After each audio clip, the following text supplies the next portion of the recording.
Sasa katika sehemu iliyopita, yaani sehemu ya 24, tulishia pale ambapo huyu mwanadada Eliora akiwa na Victor. Eliora alikuwa ametoa wazo. Sasa tukawa tunajiuliza wazo gani hilo ambalo alikuwa anampatia Victor? Kwa sababu Victor alikuwa ameonekana kama vile amechoshwa kuishi maisha ya kutokuwa na hela, kwa sababu pesa zake zote za benki zimefungiwa na mkewe Eliana. Sasa maisha ya kuombaomba haya yeye anaona kama vile sio sawa. Sasa hapo ndipo Eliora akawa anamshauri kwamba bwana, wewe unataka hela za kwako mwenyewe, utafute kwa jasho lako. Sasa mimi na wazo moja. Sasa ndo wazo gani hilo? Ndipo tulipoishia katika sehemu ya 24. Bwana, karibu kwenye hii sehemu ya 25, mzigo mtamu wa kuitwa Sweet Love kutoka kwake Said JR. Mimi naitwa Uncle J Masimulizi. Bwana, karibu. Huu mzigo ni mtamu kweli kweli, na nahisi kabisa, mimi nahisi Eliana na Victor kuna watu wanawachezea. Kuna watu wanacheza mpango wa kuwagombanisha, na kama sio kuwagombanisha basi kumchafulia Mheshimiwa Rais. Mimi nahisi hivyo. Haiwezekani bwana. Hebu karibu tupate kuendelea.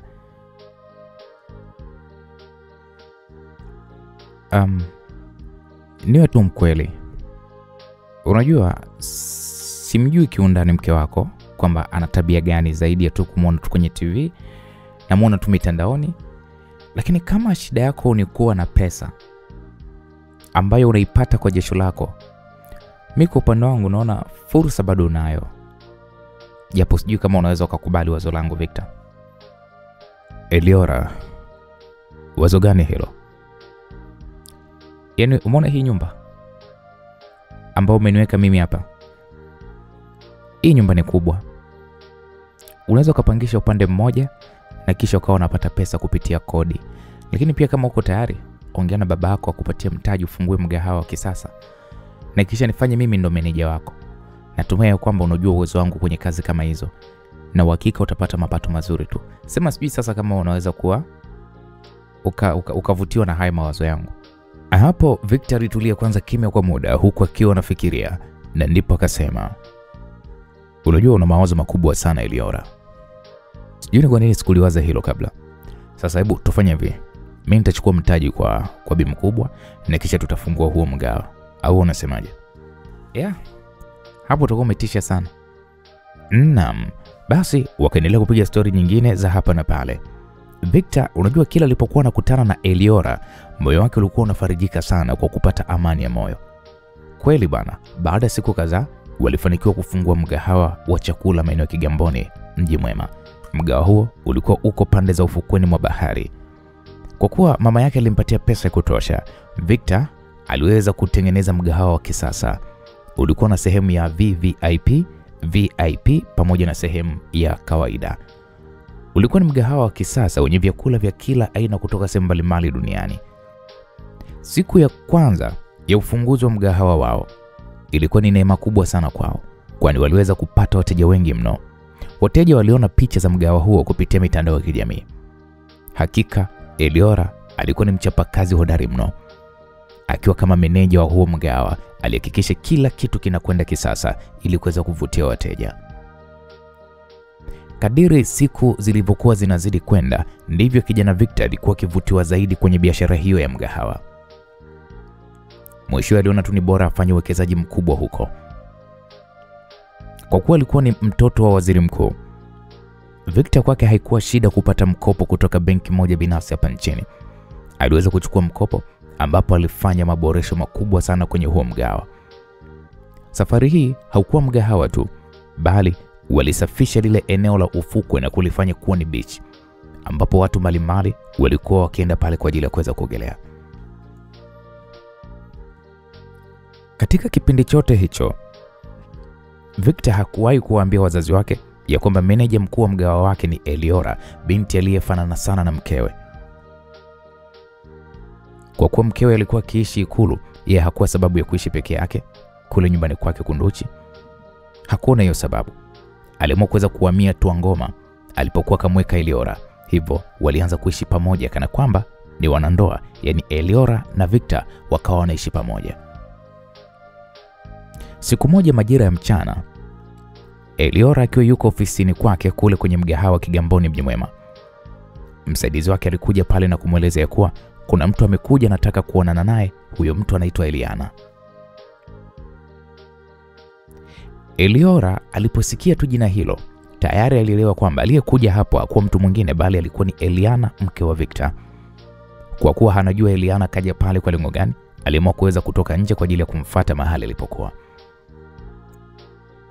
Wakati anatembea kuelekea mapokezini, wa kwanza kumwona alikuwa ni Eliana. Eliana macho yalimtoka. Eliana hakuamini macho yake mara tu baada ya kumwona Eliora. Eliora alikuwa kafanana naye kwa kila kitu. Alimtazama msaidizi wake Grace kwa uso wa mshangao. Madam, si umeona? Hata mimi nilishangaa sana nilipojua kwamba yule binti sio wewe. Hebu alivyofanana na wewe, aliongea Grace. Hapana. Haiwezekani. Hii haiwezekani. Kwa nini wewe afanane na mimi kiasi hiki? Hata kama duniani ni wawili, lakini hii hapana. Ina maana binti ndo mchepuko wa Victor? Huyu binti ndo anayempa mume wangu kiburi cha kutokurudi kwangu?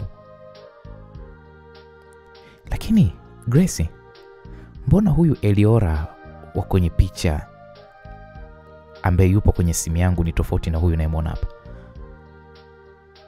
Huyu ni nani sasa? Madam, sijui unafikiria, yani sijui unafikiria nini, lakini huyu ndo Eliora mwenyewe.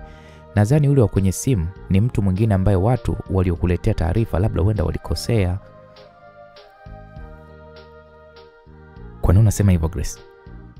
Kwa sababu mimi nimemfuatilia huyu binti, anaishi Twangoma, na utanisamee madam, lakini ndio ukweli, kwa sasa anaishi na mume wako kwenye nyumba moja. We Grace, unasemaje? Eliana alikunja uso kwa hasira kwa namna alivyokuwa anampenda mume wake Victor, alafu leo hii anasikia kwamba anaishi na mtu mwingine. Hii kitu ilimuumiza sana. Wakati huo tayari Eliora naye alikuwa kafika pale alipokuwa kina Eliana, huku akiwa na uso uliojaa na tabasamu tele. Habari, karibuni sana jamani, alisalimia Eliora huku akionekana tabasamu lake likiwa ni la kina kabisa. Kabla Eliana hajasema chochote, Grace alidakia kwa kusema nini? We binti, ina maana hiyo ndo heshima kwa mke wa bosi wako? Ina maana hujui kama Madam Eliana ni mheshimiwa? Eliora alimtazama Grace kwa uso wenye tabasamu na kisha akasema, najua kama anaitwa Eliana, najua kama yeye ni mke wa Victor, najua kila kitu, lakini hata hivyo sidhani kama nimetoa salamu mbaya. Hebu amkia kwa heshima na upige magoti kuonesha heshima kwa Madam Eliana wewe. Kauli hiyo ilimshangaza sana Eliora. Kwa upande wake alimwona Eliana ni binti wa rika lake, achilia mbali kufanana naye, lakini bado aliona hastahili kumwamkia Eliana kwa sababu wapo kwenye umri sawa. Tofauti ukubwa kwao ni kwamba Eliana alikuwa na elimu ya juu sana na alikuwa na hadhi ya kimaisha ya juu. Eliana alikuwa juu zaidi kuliko yeye, lakini bado hiyo Eliora hakuna kama ndo sababu yeye kumwamkia Eliana eti mpaka kumpigia magoti. Kwa hiyo hutotoa heshima kwa Madam Eliana, si ndio? Alihoji tena Grace, na wakati huo Eliana alikuwa amesimama tu anamtazama Eliora. Eliora akasema, jamani samanini, labda naweza kujua tu mahitaji yenu ni yapi ili niweze kuwasaidia, aliongea Eliora.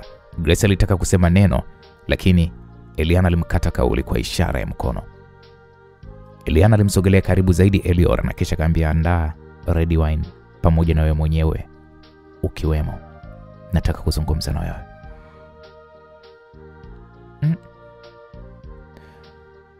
Nataka kuzungumza na mimi? Mbona mimi sina appointment na wewe?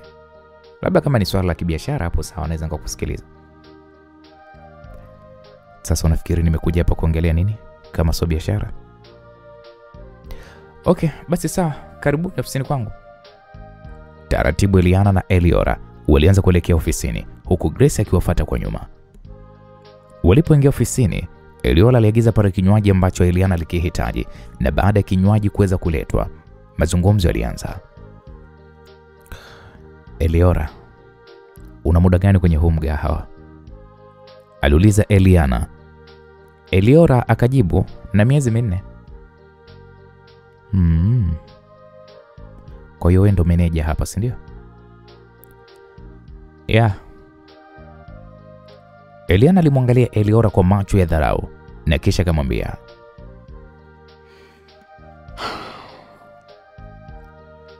unajua na kuangalia alafu sikumalizi. Sababu najiuliza umempa nini mume wangu Victor mpaka amekuajili wewe, binti ambaye unaonekana kabisa huna elimu ya kibiashara? Au unataka kusema kwamba wewe ni msomi wa chuo kikuu?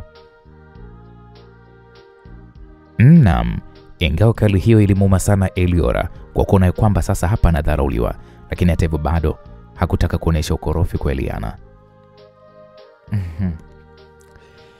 Ni kweli Eliana, uko sahihi kabisa kwa unachokisema. Mimi sina elimu za vyuo vikuu kama ulivyosoma wewe. Mimi mtoto wa kimaskini tu na sikupata bahati ya kusoma mpaka huko chuo kikuu. Kwanza iko chuo kikuu sijui hata kinafanani aje. Lakini hata hivyo namshukuru Mungu pia kwa maisha, kwa sababu maisha yamenifunza mambo mengi tu. Na ndio maana unaona Victor kaniamini kwa kunipa huu mgahawa wake niweze kuusimamia mimi. Sikiliza wewe Eliora, sitapoteza muda wangu hapa. Kimsingi haustahili kuwa kwenye hii ofisi wala kuwa kwenye maisha ya mume wangu. Najua watu kama nyie umaskini na dhiki ndio vitu vinavyowasumbua sana. Sasa niambie nikupatie shilingi ngapi ili uwe mbali na maisha ya mume wangu Victor?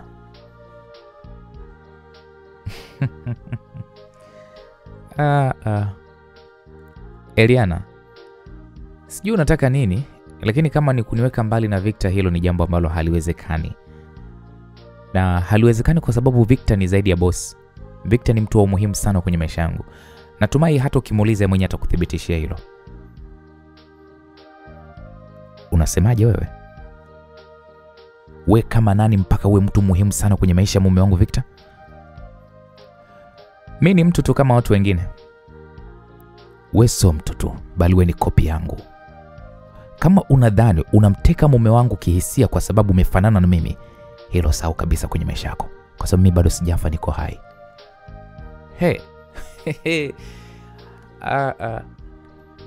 Eliana.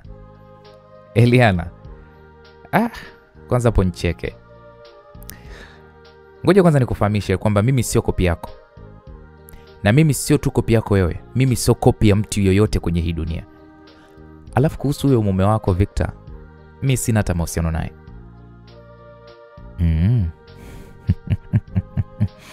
Unadhani kwamba sijui wanawake kama nyie mbinu zenu? Nazijua sana mbinu zenu. Wewe ni mchafu tu kama wachafu wengine. Ila nikwambie kitu kimoja Eliora, huwezi kumchukua mume wangu Victor kutoka kwangu.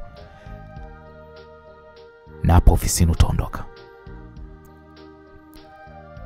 Eliana, kama huna jambo lingine la kuongea basi naomba uondoke. Sihitaji matatizo ofisini kwangu. Naam, kauli hiyo ya Eliora ilimchafua roho Eliana. Kwa hadhi yake Eliana aliona kama vile amedharulika. Kwa hasira alisimama na kisha kamata nywele Eliora, akaanza kumvuta. Eliora naye hakutaka kubaki kimya, ilibidi aanze kujitetea. Ugomvi mzito ulizuka mule ofisini, huku Grace akiwa amesimama pembeni anatazama tu mithili ya refarii wa masumbwi. Waliendelea pale kuvutana, Eliana na Eliora wakavutana huku na kule, kila mmoja alitaka kumuonyesha mwenzake kwamba yeye ni bora kuliko mwenzake. Wakiwa wanaendelea na mvutano, kwa bahati mbaya Eliana alimsukuma Eliora akapigiza kichwa ukutani. Mbaya zaidi, sehemu aliyokuwa amegongana na ukuta ilikuwa ni sehemu ya kisogo. Ilikuwa ni sehemu ya kichogo huko, sehemu ambayo ni muhimu sana kwa uhai wa binadamu. Eliora pale alianguka chini kama gunia la mkaa. Akiwa pale chini alianza kutetemeka mwili mzima, mithili ya vibration ya kwenye simu inayoita. Mapovu meupe yalianza kumtoka mdomoni, huku damu nayo ikianza kuchuruzika kutoka nyuma ya kichogo. Eliana aliogopa. Ingawa alikuwa na hasira sana na Eliora, ila hakutegemea kama ugomvi wao ungeweza kufikia namna ile. Eliana alibaki akiwa ameduaa, huku hofu ikiwa sasa imemtanda. Hofu ya mauaji ilimjia akilini mwake. Macho yalimtoka Eliana, alikuwa ni kama mtu aliyepagawa. Kadiri muda ulivyozidi kusogea ndivyo damu na mapovu meupe vilizidi kutoka kwa Eliora. Haikuchukua muda mrefu, Eliora alitulia pale kimya. Eliana, umeua. Madam, umeua, alisema Grace mara baada ya kuona Eliora katulia, hatetemeki tena kama ilivyokuwa hapo awali.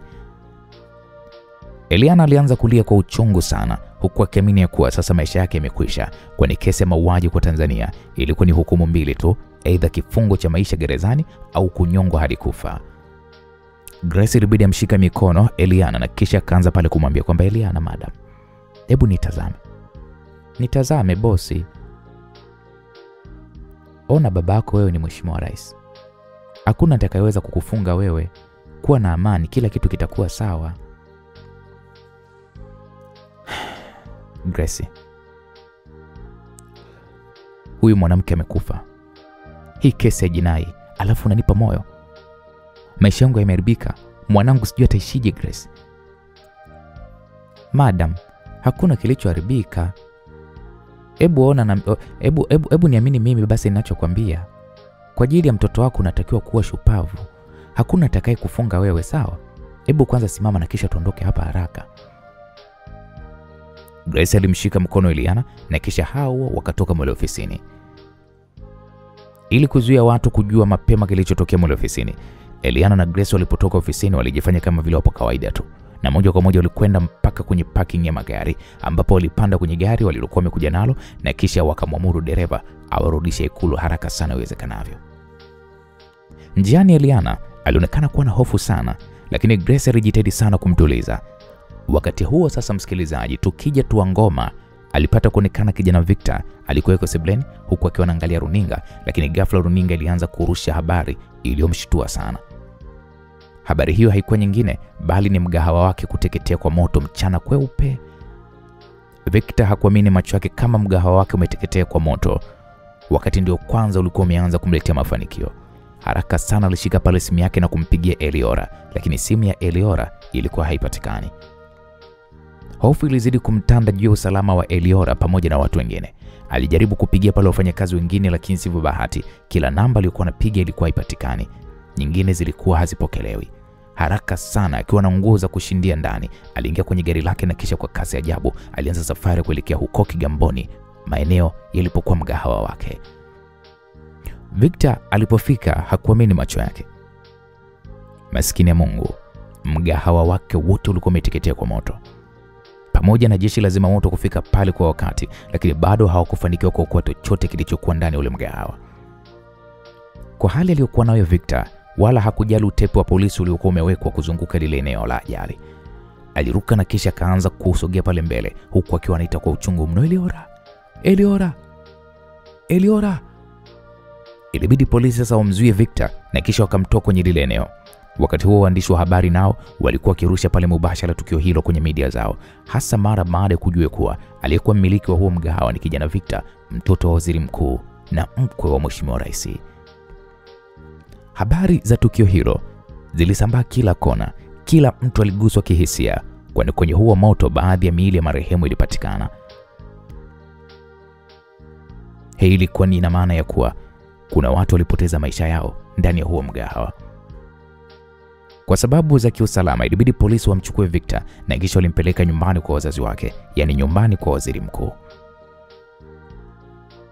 Siku hiyo kila kona, kila kituo cha habari, kila blogi mtandaoni, habari ilikuwa ni moja tu ya mgahawa wa mtoto wa waziri mkuu wateketea kwa moto, huku kisababisha vifo ambavyo mpaka sasa bado idadi kamili ya waliofariki haijajulikana.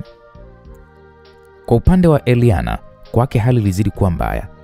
Ingawa aliondoka pale mgahawani kabla moto haujawaka, lakini bado hiyo haikumpa amani, kwa sababu aliamini ya kuwa ikiwa Eliora hakuweza kutoka mule ofisini, basi ni dhahiri shahiri kuwa ameteketea kwa ule moto ambao haijulikani chanzo chake ni kipi. Hii ilimfanya Eliana awe anatetemeka mwili mzima kwa uoga. Grace alijitahidi kumtuliza lakini hakuweza. Aliona ni bora sasa mshirikishe tu mama yake, yaani mama yake na Eliana, mke wa mheshimiwa rais. Grace baada ya kumweleza mke wa rais, alimweleza kila kitu kilichotokea.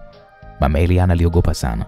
Moja kwa moja alijua kama asipochukua hatua za haraka, binti yake Eliana anaweza kuwa kwenye matatizo makubwa zaidi pengine kuliko hata kosa alilolifanya.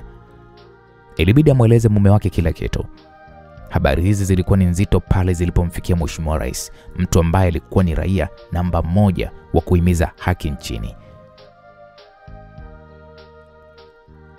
Sasa nini sasa hiki Mama Eliana? Hebu ona binti yako alichokifanya. Anawezaje kufanya ujinga kama huu? Lakini mume wangu, huu sio wakati, sio muda wa kumlaumu mtoto. Kama ni makosa tayari kashafanya. Cha msingi hapa tuangalie tutamlinda vipi Eliana. Na hii sio kwa faida yake tu, bali kwa faida yako pia mume wangu. Hapana. Hapana, atawajibika kwa makosa yake. Hii ni nchi inayoendeshwa kwa ukweli na uwazi. Kuna sheria na taratibu za hii nchi. Yeye ni msomi, na kama haitoshi ni binti wa rais, alipaswa kufikiria kwanza alichokifanya kabla kufanya jambo moja kwa moja. Kwa hiyo baba Eliana, kwa maneno yako ni kwamba hutomsaidia mtoto, si ndio? Hivi ushajiuliza utamjibu nini mjukuu wako ikiwa mama yake atafungwa gerezani kwa mauaji? Mama Eliana, sijapata uraisi ili niwe juu ya sheria. Nilipata uraisi kwa sababu niliomba kura na wananchi wakanipigia kura wakiamini kwa kunipa kura yao basi nchi yao mimi nitaiongoza kwa amani kabisa. Nitaiongoza kwa sheria kabisa. Kwa siwezi kwenda kinyume na hilo. Kama Eliana anahusika na kilichotokea kwenye huo mgahawa wa mume wake, basi sheria itachukua mkondo wake. Sheria ni msumeno. Kwanza naomba uniache peke yangu, maana najihisi kupasuka kichwa changu kwa hili swala. Naomba uniache nitafakari mimi mwenyewe. Aliongea Mheshimiwa Rais. Mkewe hakuwa na budi zaidi ya kutoka tu mule ofisini kwa mumewe. Kwa kuwa alimtambua mumewe kama ni mtu asiyepindishwa hata kidogo kwenye swala la haki na usawa. Alijua kabisa kama asipopambana yeye mwenyewe, basi ipo siku atakuwa mahakamani akimshuhudia binti yake akihukumiwa kwenda gerezani au kunyongwa. Moja kwa moja Mama Eliana, bila ruhusa ya mumewe, Mama Eliana aliamua kwenda kuonana na mkuu wa kitengo cha TYCS, yani Tanzania Intelligence and Security Service, kitengo ambacho hushughulika na masuala ya ujasusi nchini. Mtaani maarufu kama vile usalama wa taifa. Alikaribishwa pale na Profesa Wesu ya kwamba madam, karibu sana. Asante sana Profesa Wesu. Natumai unajua nini kinachoendelea huko mitandaoni. Ya, natambua, na ndio maana timu yetu imejipanga kuhakikisha hili swala halileti shida yoyote kwa serikali pamoja na kwa Mheshimiwa Rais. Hapana Profesa. Hili swala ni kubwa mno. Una maana gani madam? Hapo Mama Eliana ilibidi amweleze kila kitu Profesa Wesu, na baada ya kumweleza Profesa Wesu akasema kweli madam, hili swala ni zito, na litakuwa zito zaidi kwa sababu Mheshimiwa Rais hawezi kupindisha haki hata kidogo. Sasa kama binti yako akikutwa na hatia itakuwa ni mbaya sana kwake. Na ndio maana Profesa nikaja kwako baba. Naomba unisaidie. Naomba unisaidie binti yangu. Mtoto mwenyewe ni naye mmoja tu, alafu leo hii afungwe gerezani ama anyongwe, kwa kweli nitaumia sana. Baba yake ni mtu mkali sana, anayefuata sheria na haki. Najua yuko sahihi kwa sababu yeye ni mzalendo wa kweli wa hili taifa, lakini naomba unihurumie. Sina mtoto mwingine zaidi ya Eliana. Naomba msaidie binti yangu baba. Usijali madam. Tutafanya kila tunachoweza kumsaidia Eliana. Kwanza kwa sasa Eliana yuko wapi? Yuko hapa Ikulu. Basi hakikisha hatoki kwenda popote, na nitawapa taarifa walinzi wake, hawatumruhusu kutoka. Acha mimi nikaongea na Mheshimiwa Rais. Sawa baba, nashukuru sana. Baada ya Mama Eliana kutoka tu ofisini kwa Profesa Wesu, Kapteni Lusajo, huyu ni mkuu wa kitengo cha uhalifu wa mitandaoni ndani ya ofisi ya Rais, aliingia huko akiwa na shauku sana. Akasema, mkuu, kiukweli mitandaoni hali si shwari. Alisema Kapteni Lusajo. Profesa Wesu akauliza, tatizo ni nini? kuna video zimesambaa mitandaoni zinamuonesha Eliana akimsukuma Eliora aliyekuwa meneja mkuu wa ule mgao. Na baada ya Eliana na msaidizi wake Grace kutoka ndani ya ule mgao wote ulianza kuteketea moto. Na kibaya zaidi ni kwamba baadhi ya wanasiasa wa upinzani pamoja na mashirika ya kutetea haki za kibinadamu pamoja na wanaharakati wengine wanaeneza uvumi ya kuwa Eliora alikuwa ni mchepuko wa Victor. Kwa hiyo Eliana ameamua kumwangamiza Eliora pamoja na ule mgahawa kisa wivu wa mapenzi. Kwa hiyo hili sakata linaloendelea inasemekana ni wivu wa kimapenzi, kwa hiyo limesababishwa na Eliana. Hapo Profesa Weso alishtuka mno. Alijua wazi kwamba swala hilo halitokuwa kubwa sana. Alimtazama Kapteni Lusajo na kisha akasema, sikiliza, hebu wapatie taarifa vitengo vyote kwamba tunatakiwa kumfikishia Mheshimiwa Rais hizi taarifa haraka sana kujadili nini cha kufanya kabla mambo hayajawa mabaya zaidi kwa Mheshimiwa Rais. Naam, baada ya dakika kadhaa tayari idara zote za usalama chini ya waziri wa mambo ya ndani walikutana na Mheshimiwa Rais ili kujadili swala hilo. Mmechukua hatua gani mpaka sasa? Alihoji Mheshimiwa Rais, na hii ni mara baada ya kupewa taarifa nzima ya kile kinachoendelea nje ya Ikulu. Kapteni Lusajo alimtazama Mheshimiwa Rais na kisha akasema, Mheshimiwa, kwa upande wa idara yangu ya uhalifu wa kimitandaoni tayari tumechukua hatua ya kuzuia hizi video kusambaa kwa kupiga marufuku mtu yote kusambaza, lakini pia kuongelea swala hili mitandaoni. Sawa, lakini hilo bado halitoshi. Mmebaini chanzo cha moto ni nini? Na vipi kuhusu huyo binti aliyesukumwa na Eliana? Huyo binti ni mzima au amekufa? Naam. Swali hili likamfanya mkuu wa idara ya upelelezi ndani ya usalama wa taifa amtazame Mheshimiwa Rais na kisha akasema kwamba, Mheshimiwa, tayari tumetuma timu yetu ya uchunguzi. Ripoti kamili kuhusu hili litawasilishwa kwako hivi karibuni.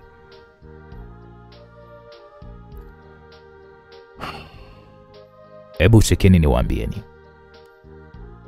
Bila shaka wapinzani wetu wa kisiasa watataka kutumia hili tukio kwa maslahi yao binafsi.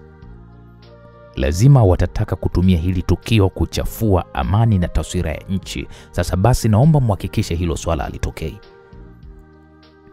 Hakikisheni wanaohusika kwa hili wanawajibishwa haraka sana ipasavyo. Hata kama binti yangu ndo mhusika, kama ushahidi ukipatikana basi awajibishwe pia. Nadhani tumeelewana. Ndio Mheshimiwa. Mnaweza kwenda, kikao kimeisha, na subiri ripoti mpya kutoka kwenu. Naam. Baada ya kikao tu kuweza kuisha, Mheshimiwa Rais kwa miguu yake aliamua kwenda mpaka chumbani kwa binti yake, ambapo alimkuta binti yake akiwa amejikunyata tu kitandani, huku mama yake akiwa yuko pembeni yake. Hivi wewe unaweza kuniambia ni ujinga gani ambao umeufanya? Alihoji Mheshimiwa Rais huku akionekana kabisa kuwa na hasira mithili ya simba mwenye njaa ya muda mrefu.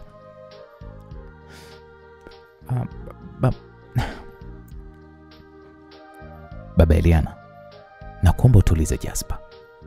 Hasira haiwezi kusaidia. Mama Eliana, usiingilie hili jambo. Hili swala baina ya baba na mtoto. Nataka kujua wewe Eliana, si nimekuuliza ujinga gani umekwenda kufanya kule? Ni kweli umemsukuma meneja wa ule mgahawa? Ninapokuuliza nataka majibu.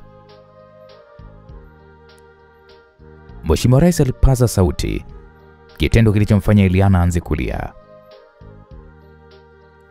Nimekuuliza swali, unatakiwa kunijibu na sio kuanza kulia. Nataka uniambie nini kimetokea.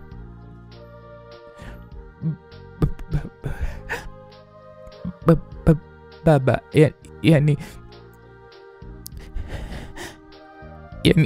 yani ilikuwa bahati mbaya. Sikuwa nimekusudia. Eliana, unaweza kufanya kitu kama hiko kwa umri wako huu ulionao sasa?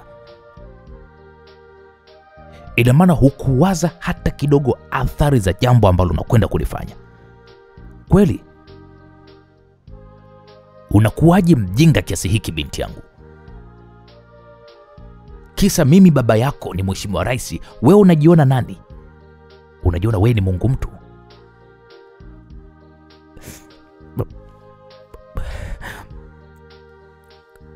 Baba, najua kama nimekosea. Najua kama kwako unachowaza wewe ni nafasi yako tu ya urais, lakini usio na shaka nitajisalimisha mimi mwenyewe polisi ili baba uweze kuwa na amani. Kaa kimya. Tena usijaribu kufanya huo upumbavu wako hata kwa sekunde moja. Yaani umeshafanya makosa alafu unataka kwenda polisi. Unadhani ukijisalimisha ndo utaachiwa huru kwa sababu wewe ni mtoto wangu ama? Kwa kweli umeniumiza sana binti yangu.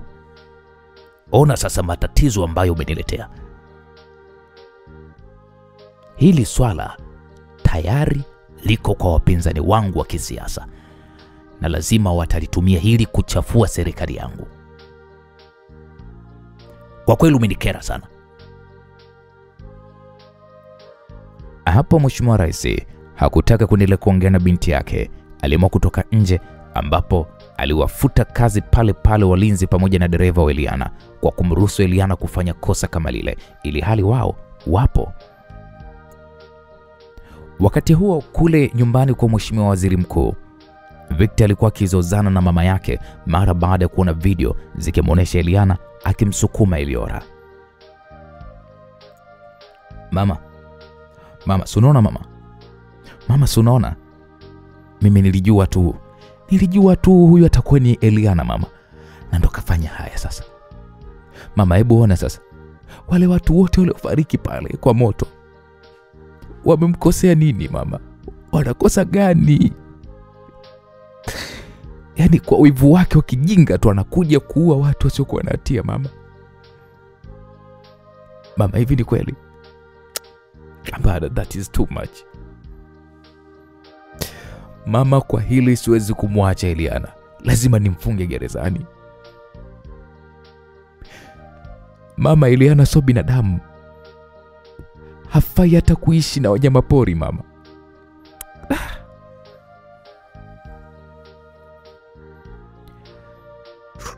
Nakuelewa mwanangu.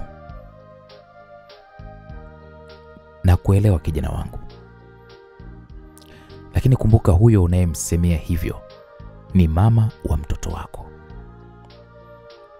Hivi umeshajiuliza kama ukimfunga gerezani mtoto wako atalelewa na nani? Mama, hata kama kwa hili alilofanya bado hafai kuachwa kana kwamba hamna alichokifanya. Eliana lazima nimfunge mama, lazima nimfunge. Mama, hebu fikiria familia za marehemu ambazo mpaka sasa hivi hatujajua idadi yao wana hali gani. Yaani kwanza mimi mama siwezi kuendelea kukaa hapa na kwenda kumfuata huko commissions huyo. Na leo ndo atanitambua kwamba mimi ni nani. Kijana wangu Victor, hebu subiri kwanza na unisikilize mimi mama yako. Usiongozwe na hasira mwanangu. Hakuna mtu aliyewahi kufanya maamuzi mazuri kwa kufuata hisia. Ina maana kwamba umesahau mkeo ni mtoto wa nani? Mama, hilo mimi sijalisahau mama. Najua kama yeye ni binti wa Mheshimiwa Rais, lakini mama, hili halimpi yeye nafasi kufanya vile anavyotaka. Lazima alipe roho za watu zilizotoka kwa wivu wake wa kijinga. Namfuata huko Ikulu ili akanieleze vizuri kwa nini kaua watu wasiokuwa na hatia. Kwa nini? Naam, ingawa mama Victor alijitahidi sana kumzuia kijana wake, lakini haikuwezekana. Victor alikuwa amedhamiria kuhakikisha kuwa anamfuata Eliana Ikulu na ikiwezekana ampeleke polisi kwa mikono yake yeye mwenyewe. Alitoka ndani kwao akaingia kwenye gari lake na kisha akaanza safari kuelekea Ikulu. Njiani kijana Victor alikuwa anamuwaza sana Eliora, kitu ambacho kilimwongezea hasira dhidi ya Eliana. Baada ya mwendo wa dakika kadhaa, hatimaye Victor alifika kwenye lango la ikulu. Kwa kuwa alikuwa ni sehemu ya familia ya Mheshimiwa Rais, aliruhusiwa kuingia ndani, ambapo moja kwa moja alikwenda kwenye makazi ya Mheshimiwa Rais. Alipofika kwenye mlango wa kuingilia ndani, walinzi walimzuia kwa kumwambia kwamba ni amri kutoka juu ya kuwa haruhusiwi kuonana na Eliana kwa sasa. Kitendo hicho kilimkera sana Victor. Aliwatazama wale walinzi wa ikulu na kisha kwa sauti ya jazba akasema, nyinyi ni akina nani mpaka mnanizuia mimi kuonana na mke wangu? Nipisheni haraka. Mr. Victor, tunaelewa hasira yako, lakini kimsingi sisi tuko hapa kutimiza majukumu yetu ya kazi. Tafadhali usifanye jambo hili likawa gumu zaidi. Tumeshakwambia imetoka order ya wewe kutokuonana na Eliana kwa muda huu. Nyie nisikilizeni, kama hamtaki hili swala liwe gumu, naombeni mnipishe nikaonane na mke wangu. Sogeni bwana. Victor aliongea huku akijaribu kuwasukuma wale walinzi, kwa kuwa tayari amri ilikuwa imetoka juu ya kwamba Victor hatakiwi kuonana na Eliana kwa sasa. Wale askari hawakuwa na namna nyingine zaidi ya kumkamata tu Victor na kisha kwenda kumweka kwenye mahabusu ndogo iliyokuwa mule ndani ya ikulu.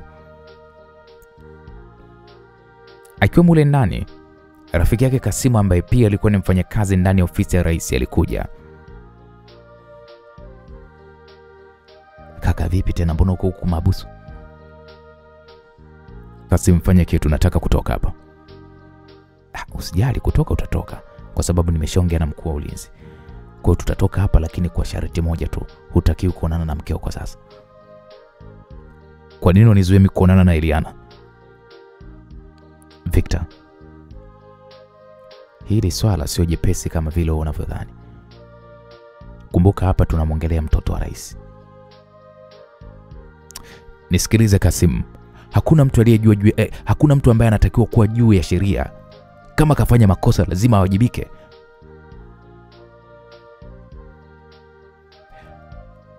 Kaka, hivi ni kweli unaamini kwamba Eliana ndo chanzo cha haya yote? Kasimu, mimi sijui bwana. Sijui kama ni chanzo ni yeye, chanzo ni nani. Sijui, na ndio maana nataka kuongea naye uso kwa uso. Nione ataniambia nini. Nisikilize Victor. Mimi kwa upande wangu siamini kabisa kama Eliana anahusika na hili jambo la kuchoma moto ule mgawa. Ni kweli kwenye ile video ameonekana akimsukuma Eliora, lakini bado sitaki kuamini kama yeye ndiye aliyewasha moto kwenye ule mgahawa wako.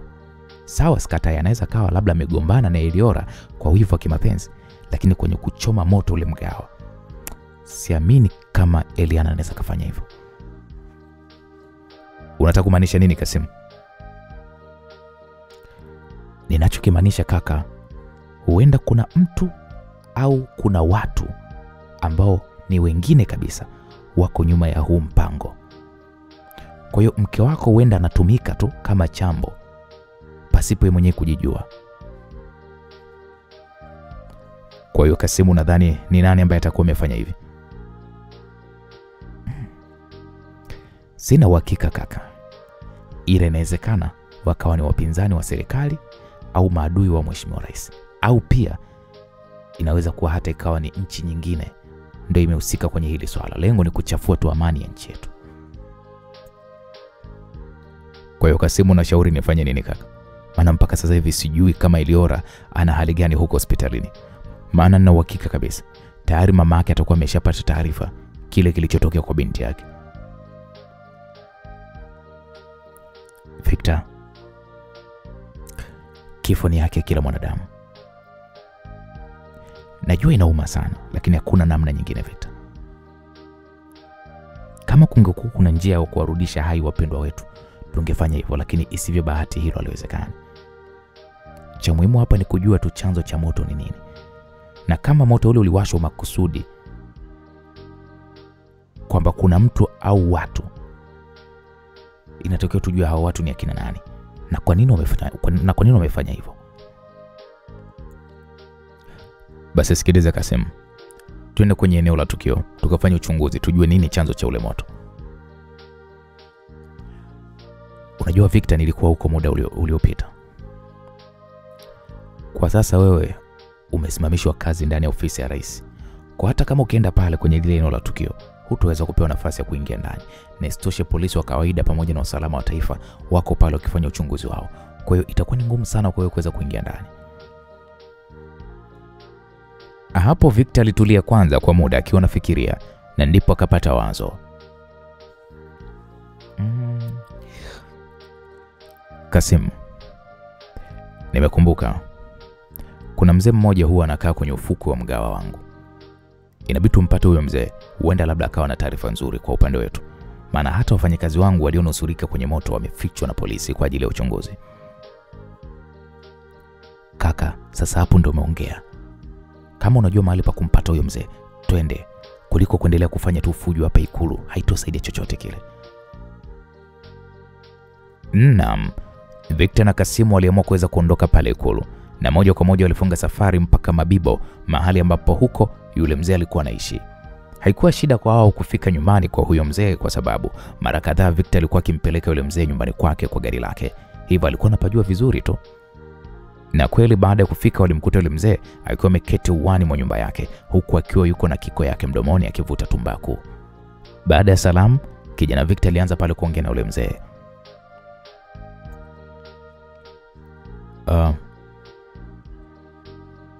Mzee wangu, natumai unajua nini ambacho kimetokea jana kwenye mgahawa wangu. Tumekuja hapa kwa sababu tunataka kulisaidia jeshi la polisi kwenye uchunguzi. Yaani kama kuna chochote unajua au ulikiona jana, basi naomba utuambie. Yule mzee kwanza alivuta ile kiko yake na kisha taratibu akasema,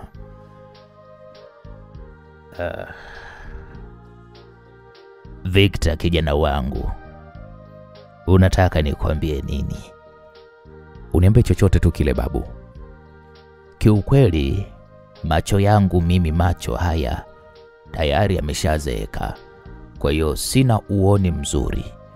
Lakini hata hivyo kuna sura 3 tofauti za watu niliziona zikiingia pale mgahawani ule upande wa jikoni.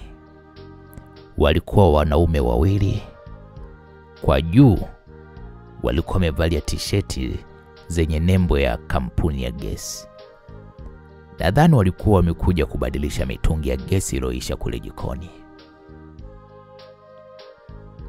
Naam, yule mzee aliposema vile, Victor aliweza kukumbuka ya kuwa ni kweli jana mgahawani kulikuwa kuna zoezi la kubadilisha mitungi ya gesi iliyoisha, na kisha kulikuwa kunawekwa mitungi mipya jikoni.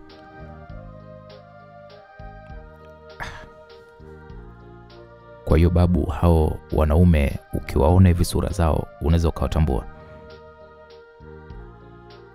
Hapana mwanangu, nisiwadanganye. Kwa huu uzee nilionao, sina uhakika kama naweza nikatambua sura zao vizuri.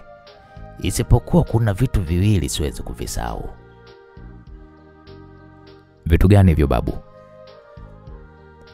Nakumbuka gari walilokuja nalo. Halikuwa gari maalum la kubebea gesi. Jana walikuja na kigari kidogo.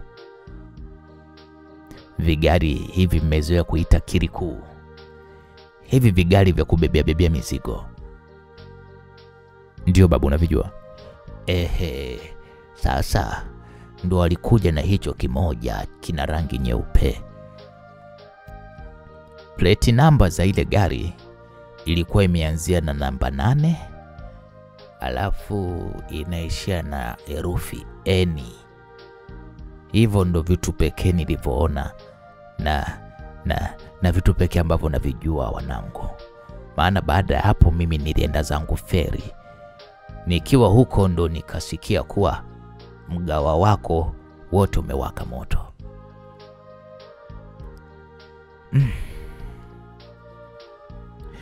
Asante sana mzee wangu. Taarifa uliyotupatia ni ya muhimu sana, kwa hiyo naomba si tukuache tukafanyie kazi taarifa. Sawa mwanangu, mimi nakutakia kila laheri. Victor pamoja na msaidizi wake Kasim Hawakutaka tena kusalia pale Mabibo nyumbani kwa yule mzee. Walifunga safari mpaka kule mgahawani kulikokuwa kumewaka moto. Mara baada ya kufika, walipaki gari lao mbali kidogo na eneo la tukio, kwani kwa wakati huo hapakuwa na mtu mwingine aliyekuwa anaruhusiwa kuingia kwenye eneo hilo la ajali zaidi ya maafisa wa usalama tu. Victor, kitu gani hasa unachokifikiria? Aliongea Kasim, na hili ilikuwa ni mara baada ya wao kukaa pale kwa zaidi ya kama masaa mawili. Victor alimtazama Kasim na kisha akamwambia, umeona lile duka la bidhaa za urembo? Ya, naliona. Inabidi tumpate mmiliki wake. Kwa nini? Duka lake lina kamera za ulinzi, yani CCTV kamera. Kama tukimpata na tukamwambia tuoneshe baadhi ya rekodi zote ambazo kamera zake zimeweza kurekodi siku ya moto kuwaka, tunaweza kujua lile gari lililoleta gesi lilielekea upande gani. Sidhani kama tunaweza tukapata hizo video kaka. Lazima watu wa usalama watakuwa wameshazipitia. Sikiliza, hebu mpigie rafiki yako anayefanya kazi idara ya cyber security. Natumai anaweza kukupa taarifa. Okay, sawa, ngoja tujaribu, lakini hili ni swala zito sana kaka. Naam, kweli Kasim alishika simu yake na kisha alimpigia huyo rafiki yake. Uzuri kwao ni kwamba mtu huyo aliweza kuambia kuwa gari ambalo wanaliulizia, yani lile gari lililoleta pale gesi mgahawani, baada ya kutoka mgahawani hilo gari lilishika njia upande wa kushoto likawa linaelekea Mwasonga Kigamboni. Taarifa hii kwao ilikuwa ni umuhimu sana, na bila kupoteza muda walianza safari ya kuelekea Mwasonga. Baada ya kutembea umbali mrefu, walifika sehemu ambapo waliona kuna kituo kikubwa tu cha kusambaza mitungi ya gesi za kupikia majumbani. Waliona ni bora kwanza wakaingia kwenye kituo hiko kuulizia, ili kuona kama gari lililoleta gesi kwenye mgahawa wake lilitokea pale. Baada ya kushuka kwenye gari lao, waliingia ndani ya ofisi za hiko kituo. Walipoingia tu, kijana Victor alipatwa na mshtuko mkubwa, na hii ni mara baada ya kumwona mtu ambaye sura yake haikuwa ngeni kwenye macho yake. Mtu huyo hakuwa mwingine bali alikuwa ni yule binti ambaye aliwahi kuoneshwa picha yake na mkewe, huku mkewe akimtuhumu ya kwamba huyo ndo mchepuko wake. Victor kwanza alijikuta na muangalia kwa umakini huyu binti ambaye alikuwa ameketi kwenye dawati la mapokezini. Kilichomshangaza zaidi Victor ni kwamba binti huyo wala hakuonekana kumfahamu yeye hata chembe. Hii ilimshangaza sana Victor. Akilini mwake alibaki anajiuliza tu maswali ambayo hayakuwa na majibu kwa wakati huo, kwamba hii ni nini sasa? Huyu si ndio yule binti ambaye mke wangu amekuwa akinishutumu kwamba mimi namsaliti naye? Na mpaka mke wangu alinionyesha picha kwenye simu yake. Sasa mbona binti mwenyewe haonekani kama ananifahamu? Hata hanishobokei. Victor akiwa bado anajiwazia hivyo akilini mwake, Kasimu aliyekuwa amesimama mbele yake alimsemesha, "Wewe kaka, vipi? Upo sawa kweli? Toka tumeingia huko ofisini naona unamshangaa sana yule dada pale umepokezini. Kwani unamjua?" Kasimu, unajua sielewi. Yaani sijui nachanganyikiwa. Hivi umemwona yule binti pale umepokezini? Ndio binti ambaye mke wangu alinionyesha picha yake, akadai kwamba eti yule mimi mchepuko wangu. Sasa mbona onekane kama ananijua? Au ndo tuseme kwamba naye kapoteza kumbukumbu kama mimi? Victor, unasema kweli? Ndio kaka, nina uhakika ndo yeye kabisa. Picha yake niliona kwenye simu ya mke wangu Eliana.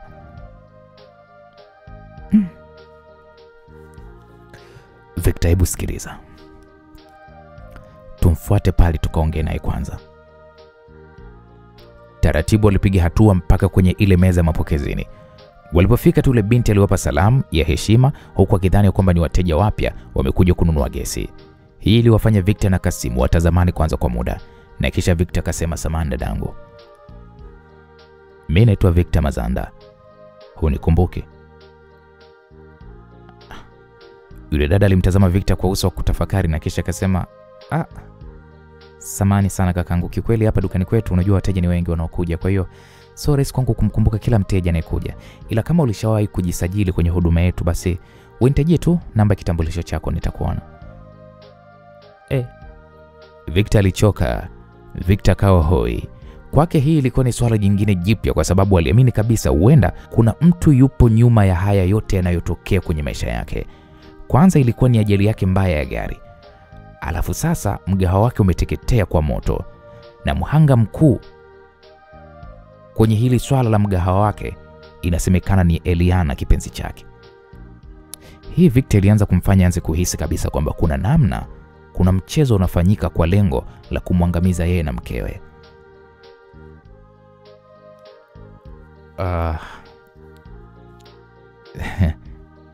Samahani sana dadangu, yaani kiukweli nashindwa kuelewa jambo. Ina maana unataka kusema kweli mimi hunijui dadangu? Kaka, sikufahamu. Labda ningejua unataka huduma gani ili niweze kuwasaidia. Natumai unajua kwamba kuna ajali ya moto imetokea hivi karibuni. Ndio najua, si kuhusu ule mgahawa mmoja upo huko Mji Mwema Kigamboni? Ndio dadangu. Sasa nilikuwa nauliza tu kama mlipeleka gesi kwenye huo mgahawa siku ya tukio. Hapana, sisi hatuna oda na huo mgahawa.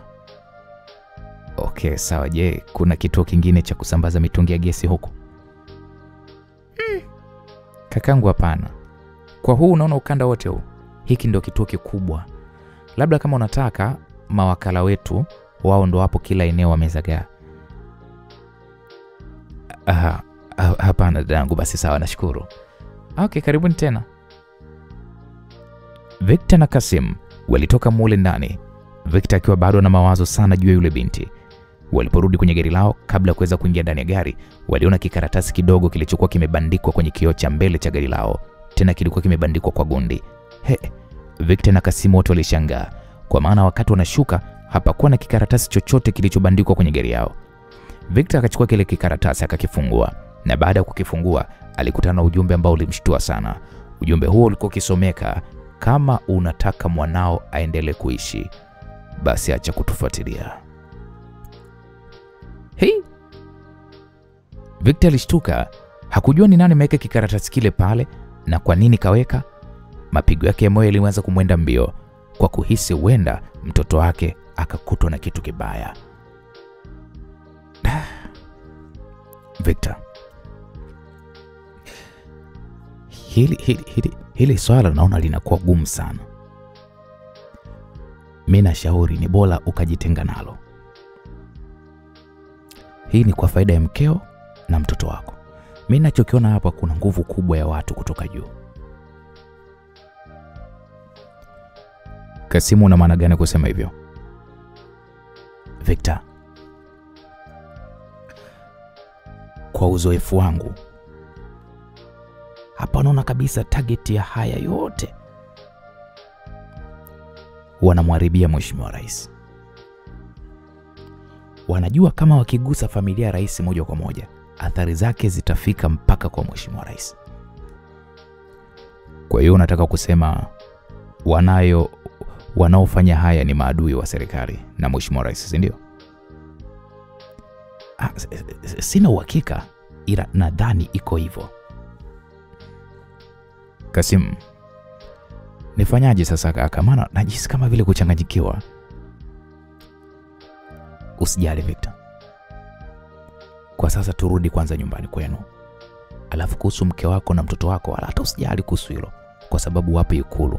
Hakuna mhalifu wala jasusi anayeweza kutia mguu wake pale. Kwa hiyo familia yako iko salama. Huo ujumbe usikuumize kichwa kaka. Kasim, mimi hilo naelewa, lakini hofu yangu mimi ni kwa Eliana.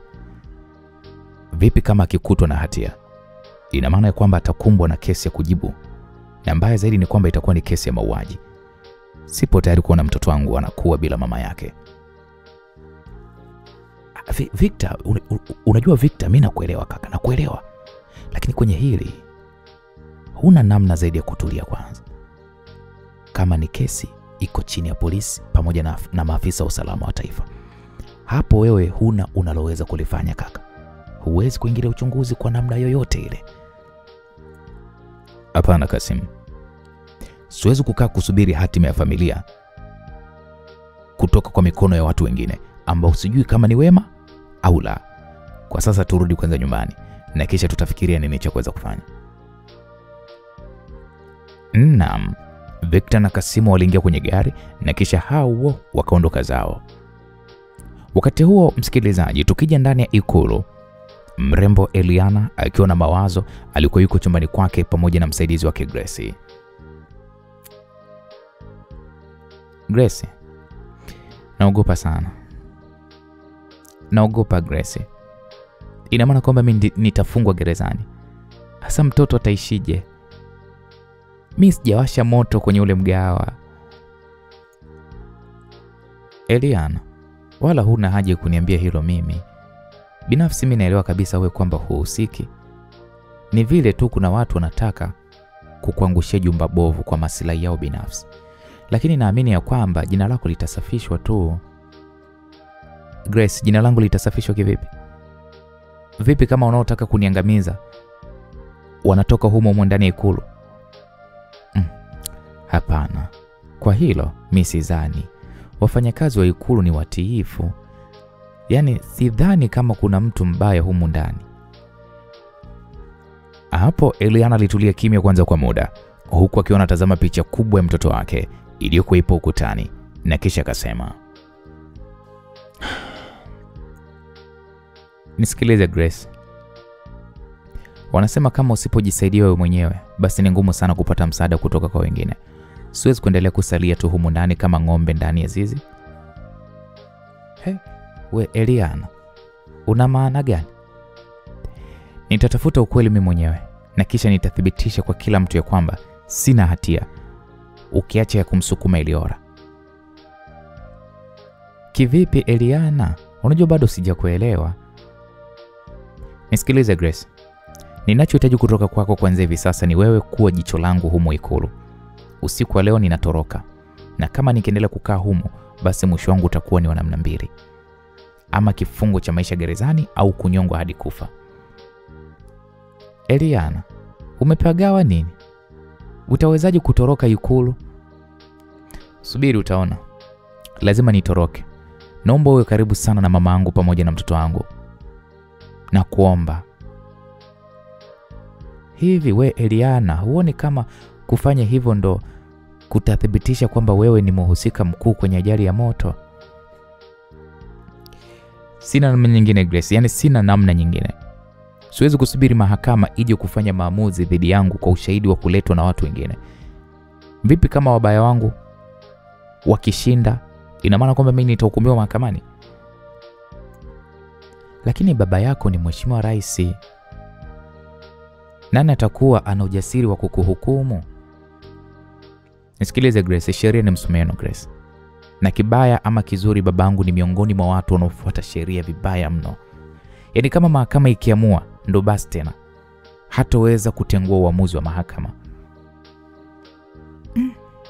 Unajua hili swala ni sawa kama umeamua hivyo. Kuhusu mtoto wako mimi naahidi kuwa naye, nitakuwa naye muda wote.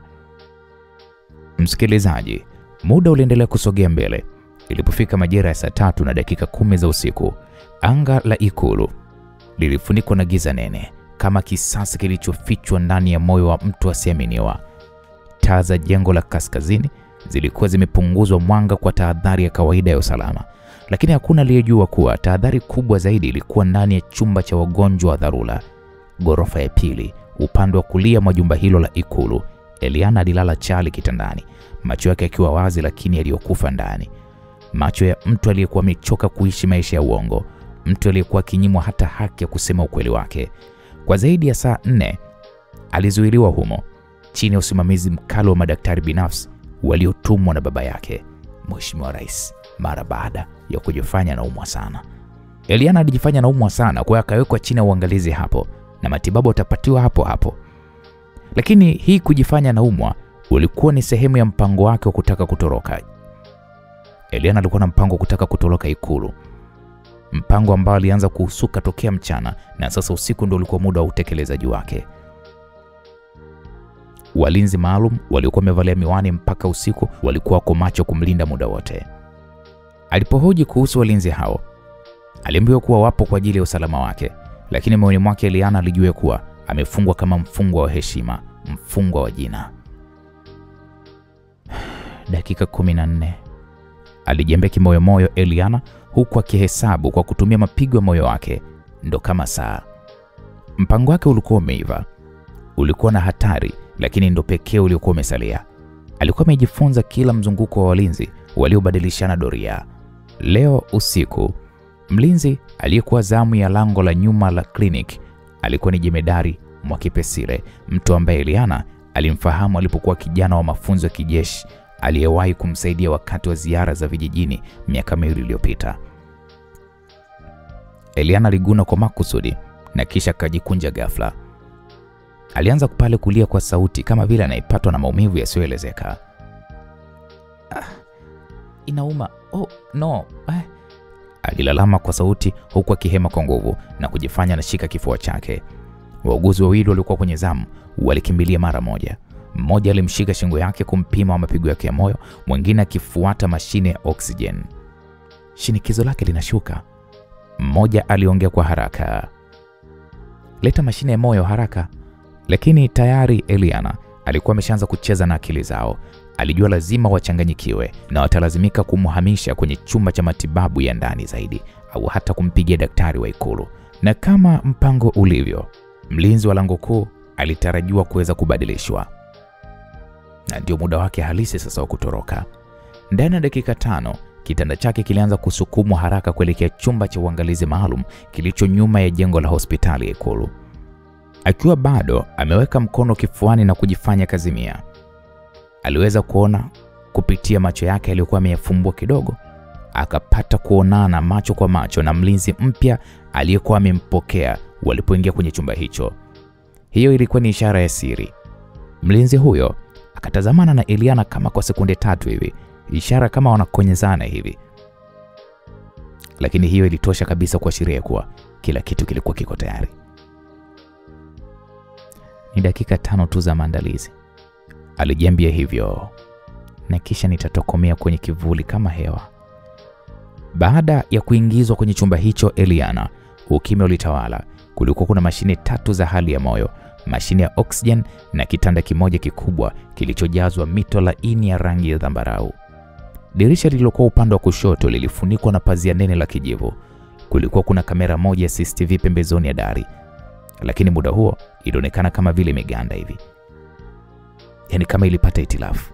Dakika 3 kabla Eliana hajaletwa, mlango ulifungwa pale kwa mlio na kisha ukatulia. Eliana alifumbua macho kwa utulivu. Aliinuka kwa haraka na kurudisha bomba la oksijeni alilokuwa akilazimishwa kulitumia. Akakaa kitako, alivuta hewa ndefu na kisha alishuka chini ya kitanda. Alivuta begi dogo la ngozi lililokuwa limefichwa chini ya mto. Ndani yake kulikuwa kuna gauni la wafanyakazi wa usafi wa hospitali ya Ikulu. Maski pia ya uso na kofia ya usafi vilikuwepo. Simu ya siri yenye laini mpya ilikuwepo. Mchoro wa ramani ndogo ya jengo hilo ilikuwepo, na kadi pia ya plastiki ya kufungua mlango wa nyuma ilikuwepo. Uongozi ni mzigo, lakini kunyamazia uongo ni mzigo mzito zaidi, alijisemea Eliana kwa sauti ya chini. Mara mlango ulipofunguliwa tena, taratibu alitokea mwanamke mrefu wa makamo, mwenye mwili mnene na uso wenye alama ya uaminifu wa miaka mingi. Huyu alikuwa ni Mama Lucia, mfanyakazi wa usafi. Alikuwa ameajiriwa tangu wakati wa rais aliyepita. Eliana alimkumbatia kwa nguvu, japo kwa sekunde 2. Haraka, muda wetu ni mdogo, Mama Lucia aliongea kwa sauti iliyobeba tahadhari. Eliana alivua pale nguo ya wagonjwa kwa haraka, akavaa sare za usafi na kujifunga pale apron ya plastiki, na kisha Mama Lucia akamfunika uso wake kwa maski na kofia ya nywele mpaka sura yake ilifunikwa kabisa. Muda huo huo, mfuko wa takataka uliwekwa juu ya toroli kubwa ya nguo chafu, na kisha Eliana akaingia ndani ya toroli hilo huku akiwa amejikunja, akiwa ndo kama uchafu, yani takataka. Ukisikia toroli linasogezwa kwa kasi ya ajabu, jua kabisa kuna shida. Usiendelee kukaa ndani, Mama Lucy alimnongoneza hivyo Eliana huku akiwa na msukuma. Wakapita milango miwili. Mara walipofika kwenye lango la pili, mlinzi mmoja kijana tu aliwazuia. Akamwambia Bi Lucy, unapeleka wapi hizo takataka usiku? Hizi takataka zilichelewa kutolewa leo asubuhi. hawa vijana hawana nidhamu kabisa. Sasa natakiwa nimalizie kazi yangu nyingine, maana ikulu haipaswi kuwa na uchafu, alijibu kwa kujifanya, huku akiwa anamwangalia mlinzi huyo machoni. Una ulinzi? Hapo Mama Lucy alipoulizwa hilo alimpa kadi ya kibao cha usafi wa dharura. Mlinzi alicheka na kisha akasema, hili jina la dharura huwa linazunguka sana humu ndani, mngepewa tu basi gari yenu moja tu. Alimsindikiza kwa macho na kisha akafungua lile lango. Toroli likasukumwa mpaka nje, likapita upande wa nyuma mwa jengo mpaka kwenye kontena la takataka lililokuwa limeegeshwa tayari kama alivyokuwa amepanga. Gari la kukusanya taka la kampuni ya usafi wa nje lilikuwa limewasili dakika 5 mapema tu. Lilisimama pale kimya, injini ikiwa inaunguruma taratibu kama simba aliyelala, lakini bado ni hatari. Dereva ambaye ni mzee mwenye sura ya kuzoea kazi ngumu aliteremka akampokea Mama Lucy kwa kichwa cha heshima. Mama Lucy akasema, Eliana yuko ndani ya hilo fuko. Mama Lucy alimnongoneza huyu mzee. Mzee huyo hakuwa na neno. Alifungua sehemu ya nyuma ya gari lake na toroli hilo likasukumwa mpaka ndani ya kontena la plastiki. Ndani ya kontena kulikuwa kuna mifuko mizito ya nguo chafu, baadhi zikiwa zimezibwa kwa kemikali za hospitali, zingine ni taka tu. Eliana alijipenyeza ndani, akajifunika mpaka kichwani. Mlango wa kontena ulifungwa, gari likaanza safari yake. Eliana alikuwa ametokomea kwenye giza, harufu mbaya na ukimya mzito. Lakini kwa mara ya kwanza katika siku nyingi, moyo wake ulihisi kitu kimoja tu ambacho ni uhuru wake. Baada ya mwendo wa dakika kadhaa, gari likapiga kona kali upande wa kushoto. Likapita katikati ya majengo marefu ya ikulu yaliyokuwa yamelala usingizi wa kina wa usiku. Hapo ndipo walipofika kwenye lango la mwisho. Lango lililowekwa kwa ajili ya magari ya huduma na usafi, lakini lenye ulinzi mkali kuliko hata lango la heshima ya kitaifa. Eliana alikuwa ndani ya kontena la plastic lililowekwa kwenye gari la taka. Jasho lilimtiririka licha ya baridi lililokuwa liko ndani ya chombo kile. Harufu ya kemikali zilizochanganyikana na matambala machafu ya hospitali ilimtafuna kwenye koo, lakini alikuwa amejifunza kustahimili. Sasa kilichosalia ni kuvuka lango hili bila kugundulika. Dereva wa gari hilo, Mzee Mzava, alipunguza mwendo kidogo kabla ya kufika langoni. Akateremka kwa taratibu kabisa, akatembea kama mtu aliyelazimika kuamka usiku kwa jambo la dharura. Askari wawili wa usalama wa taifa walikuwa wamesimama kwa ukakamavu pembeni ya lango hilo, bunduki zao zikiwa ziko mabegani mwao, huku macho yao yakilenga juu ya kila kinachopita. Jina lako nani? Aliulizwa kwa ukali na kisha akasema, Mzava bwana, natoa taka hospitali ya ndani ya ikulu. Alijibu hivyo bila kigugumizi. Askari akamwambia, tumeshapokea taarifa ya kutoa taka yoyote leo usiku. Taarifa hiyo labda haijawafikia kwa haraka. Wauguzi walichelewa kutoa taka mchana. Waliomba niifanye kwa niaba yao kabla ya saa 5 usiku. Hapo walinzi walitazamana na kisha mmoja akaenda mbele ya gari, akaanza kulizunguka, akikagua kwa jicho la tahadhari. Kamera ukaguzi wa joto la mwili ikaelekezwa kwenye kontena. Eliana aliyekuwa ndani alijua kabisa huu ndio ulikuwa sasa wakati wa hatari zaidi.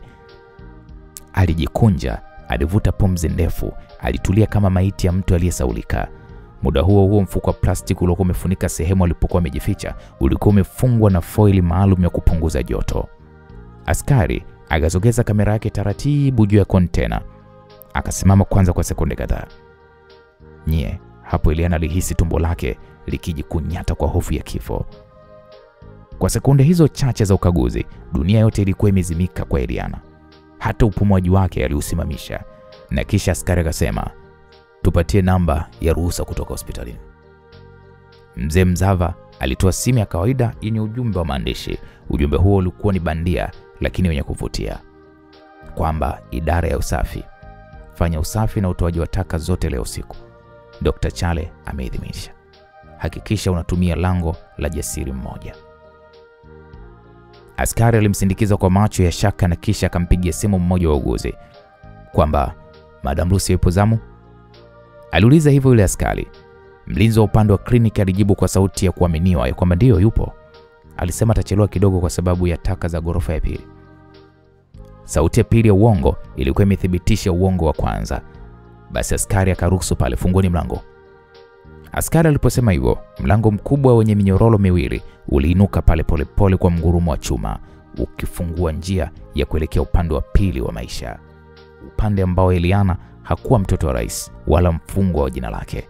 Alikuwa ni mwanamke anayejitafuta, mwanamke aliyekataa kufichwa kwenye kivuli cha familia, mwanamke aliyekuwa tayari kujua ukweli hata kama ungekuwa ni sumu.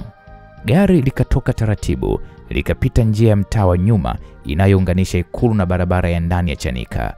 Dakika 2 baadaye, baada ya kugeuza kona ya pili, mzee Mzava alisimamisha gari kwenye makutano ya barabara isiyokuwa na taa. Akateremka, akafungua sehemu ya nyuma ya gari lake, akatandika pale blanketi kubwa ardhini, na kisha kwa haraka na ustadi akamvuta Eliana kutoka ndani ya kontena lile la taka.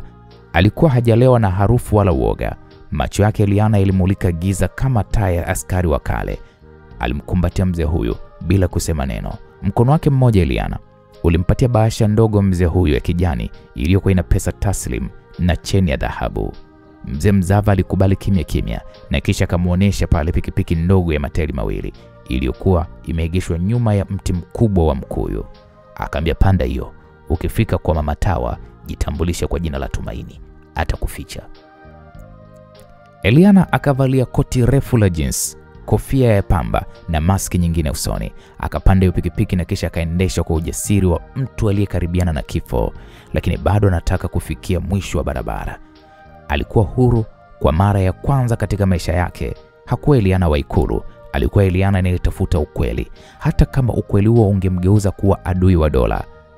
Alikuwa yuko radhi utafute ukweli.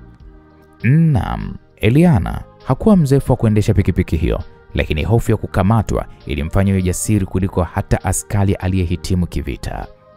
Mvua ndogo ilikuwa ikinyesha kwa unyonge juu ya mitaa ya Goba, mitaa ya pembezoni mwa jiji la Dar es Salaam, ambapo ukimya unashinda sauti za magari na watu hulala mapema kama vile maisha hayakuwa na matatizo.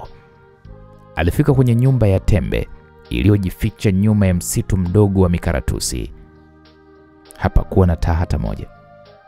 Alijaribu kubisha hodi kwa taratibu mara 3, hapakuwa na majibu. Mara ya 4 mlango mdogo ambao ulifunguliwa kwa ghafla. Sauti yako? Mimi Tumaini, Eliana alijibu kwa sauti ya tahadhari, jina ambalo aliambiwa alitumie hilo. Sauti hiyo haikujibu, badala yake mlango ulifunguliwa polepole na Eliana aliingia ndani. Giza lilikuwa limemlaki ndani ya nyumba hiyo ya udongo. Ukuta mmoja ulikuwa umefunikwa na vitambaa vya batiki, sakafu ikiwa ni udongo iliyonyunyuziwa maji kidogo, ishara ya kuondoa vumbi usiku. Weka simu yako hapa. Eliana alitoa simu yake, ikapokewa pale na mkono wa haraka. Simu hiyo ikawekwa ndani ya sufuria ya chuma, ikafunikwa. Usijali, hiyo simu iko salama tu. Eliana alikaa kimya, akili yake ikiwa bado imevurugwa na harufu ya mafuta ya taa, moshi wa kiko na macho yenye hekima iliyojificha kwenye kivuli. Muda mfupi baadaye mshumaa ulifunguliwa. Miale ya dhaifu ikamulika uso wa Mama Tawa, mwanamke wa makamo mwenye nywele za grey zilizojifunga nyuma kama askari wa kale wa kimatambiko. Macho yake yalikuwa ya kina, yakiwaangalia watu kama vile anaweza kusoma dhamira yao kabla hawajafungua midomo yao. Eliana, binti wa rais, sio? Alisema jina hilo kwa upole wa ajabu, lakini lenye uchungu wa historia nzito. Eliana ambaye anatafutwa na serikali. Eliana ambaye analaumiwa kwa vifo vya raia wake. Na Eliana ambaye nimewahi kumbeba akiwa na miezi 3 tu mikononi mwangu. Hatimaye tena leo uko mbele yangu. Mama huyo alipoyasema hayo, macho ya Eliana yalimjaa machozi. Mama, nisaidie. Sijui nini la kufanya. Sina hakika hata kama nitaishi au nimebaki hewani. Mama Tawa alimsogelea polepole, akampatia kikombe cha kahawa ya tangawizi iliyokuwa imepoa. Wanataka ushindi wa kujitetea, Eliana. Wanataka uonekane kama mzigo kwa taifa. Wanajua kwamba ukiwa hai na ukiwa huru unaweza kusema ukweli wao. Wanauogopa. Eliana, usitake jibu la moja kwa moja kutoka kwangu kuhusu moto ule. Sina jibu, lakini ninaweza kukupa majina. Eliana aliinama mbele, mkono wake ukitetemeka. Niambie Mama Tawa. Mama Tawa alichukua pumzi ndefu kama mtu aliyekuwa amekariri majina haya miaka mingi iliyopita, lakini alikuwa akisubiri wakati sahihi wa kuweza kuyatamka. Orodha ya maadui wa baba yako. Wa kwanza ni Dula Mshomba. Huyu ni mfanyabiashara mkubwa wa mafuta na usafirishaji. Alikelwa sana na kodi mpya ya serikali kwa meli za mafuta, kiasi cha kufunga kampuni yake ya pili ya bandari. Adui wa pili ni Priska Kiwiru, mwanasiasa wa upinzani. Ni maarufu sana huyu kwa kutoa hotuba kali dhidi ya rais. Alishawahi kusimamishwa kwa tuhuma za uchochezi, lakini ana mvuto mkubwa mtaani. Adui wa tatu wa baba yako ni Nura Kasim, bilionea wa vifaa vya ujenzi, aliyewahi kumtuhumu Mheshimiwa Rais hadharani kwa kuua biashara ya ndani. Na mtu wa nne ni Ismail Rajabu, maarufu kama Papa Raji, tajiri wa mitandao ya mawasiliano aliyechukizwa na ukandamizaji wa kampuni binafsi za data. Amekuwa akifadhili magazeti ya upinzani kimya kimya. Wa tano ni mwanasheria Gilbert Mroso, aliyekuwa mshauri mkuu wa rais miaka ya nyuma, lakini walikosana kwa sababu zisizojulikana. Tangu hapo amehamia upinzani. Ni hawa mwanangu, lakini zingatia, sio kila adui wa baba yako ni adui wa nchi, na sio kila rafiki wa serikali ni mpenda haki. Utafute ukweli, si kwa kutafuta majibu ya haraka, bali kwa kuelewa kwa nini kila mmoja ana sababu ya kuchoma mgahawa ule. Kwa hasira, kwa kisasi, au kwa alama ya tahadhari. Hapo Eliana alitulia kwanza kimya. Wazo moja likamtanda kichwani. Kama mtu alitaka kuua heshima ya baba yangu, basi angefanya tukio kubwa hadharani, si kwenye mgahawa wa mume wangu. Hii ni zaidi ya kisasi. Huu ni ujumbe. Na kuna kitu kingine Eliana. Mama Tawa aliongea huko akimnyoshia kijikasha kidogo cha mbao, na kisha akamwambia, ndani ya hiki kijikasha kuna picha na barua ya zamani. Mmoja kati ya hao watu alikuwa na uhusiano na mama yako mzazi. Mama yangu? Kivipi tena? Ukisoma hiyo barua utapata mwangaza mpya kuhusu familia yako. Mama Tawa baada ya kusema vile alinyamaza. Alimwangalia kwa muda mrefu na kisha akazima ule mshumaa. Mwanangu, kuna mambo usipoyatafuta hayatajitokeza, na ukiyapata mapema kabla hujawa tayari yatakuwa kwa ndani. Kauli hii ilimshangaza sana Eliana, lakini hata hivyo aliamua kuendelea na mpango wake kutaka kujua ukweli, kwa kuwa alikuwa anatambua mahali zilipo ofisi za Dula Mshomba. Asubuhi ya siku iliyofuata, jua lilipoanza tu kuchomoza, kwa kuchungulia kwa aibu juu ya paa la nyumba ya Mama Tawa, miale yake haikuleta faraja yoyote kwa Eliana, ambaye alikuwa macho usiku kucha akitafakari maneno ya Mama Tawa, na zaidi ni kijikasha cha mbao kilichoandikwa kwa maandishi madogo. Eliana bado moyo wake haukuwa tayari kwa huzuni mpya kabla kuweza kuikabili huzuni iliyokuwepo. Alikifunga kwanza ndani ya begi lake dogo kile kijikasha, akachukua ramani ya jiji iliyokuwa imechorwa kwa kalamu ya rangi. Kulikuwa kuna alama nyekundu iliyoonyesha eneo la bandari ya Kurasini, ambapo kampuni ya mafuta ya Dula Mshomba iliyokuwa inaitwa Miss Energy ilikuwa na ghala lake la zamani ambalo halifanyi kazi tena. Kwanza nitamwangalia kwa mbali, alijiambia hivyo Eliana, kwa kutumia namba bandia ya tax iliyokuwa imeandaliwa na Mama Tawa. Eliana alijifanya mfanyakazi wa kawaida wa kitalu. Akavaa pale gauni lenye vumbi, kofia kubwa na miwani ya jua. Saa 2 kasoro alifika eneo la bandari na akashuka karibu kabisa na duka la vipuri. Alipita njia pembeni, akakaa kwenye mgahawa mdogo uliokuwa nyuma ya kituo cha mafuta kilichokuwa kinamilikiwa na Miss Energy. Ndani ya dakika 15, gari jeupe aina ya Toyota V8 iliegeshwa.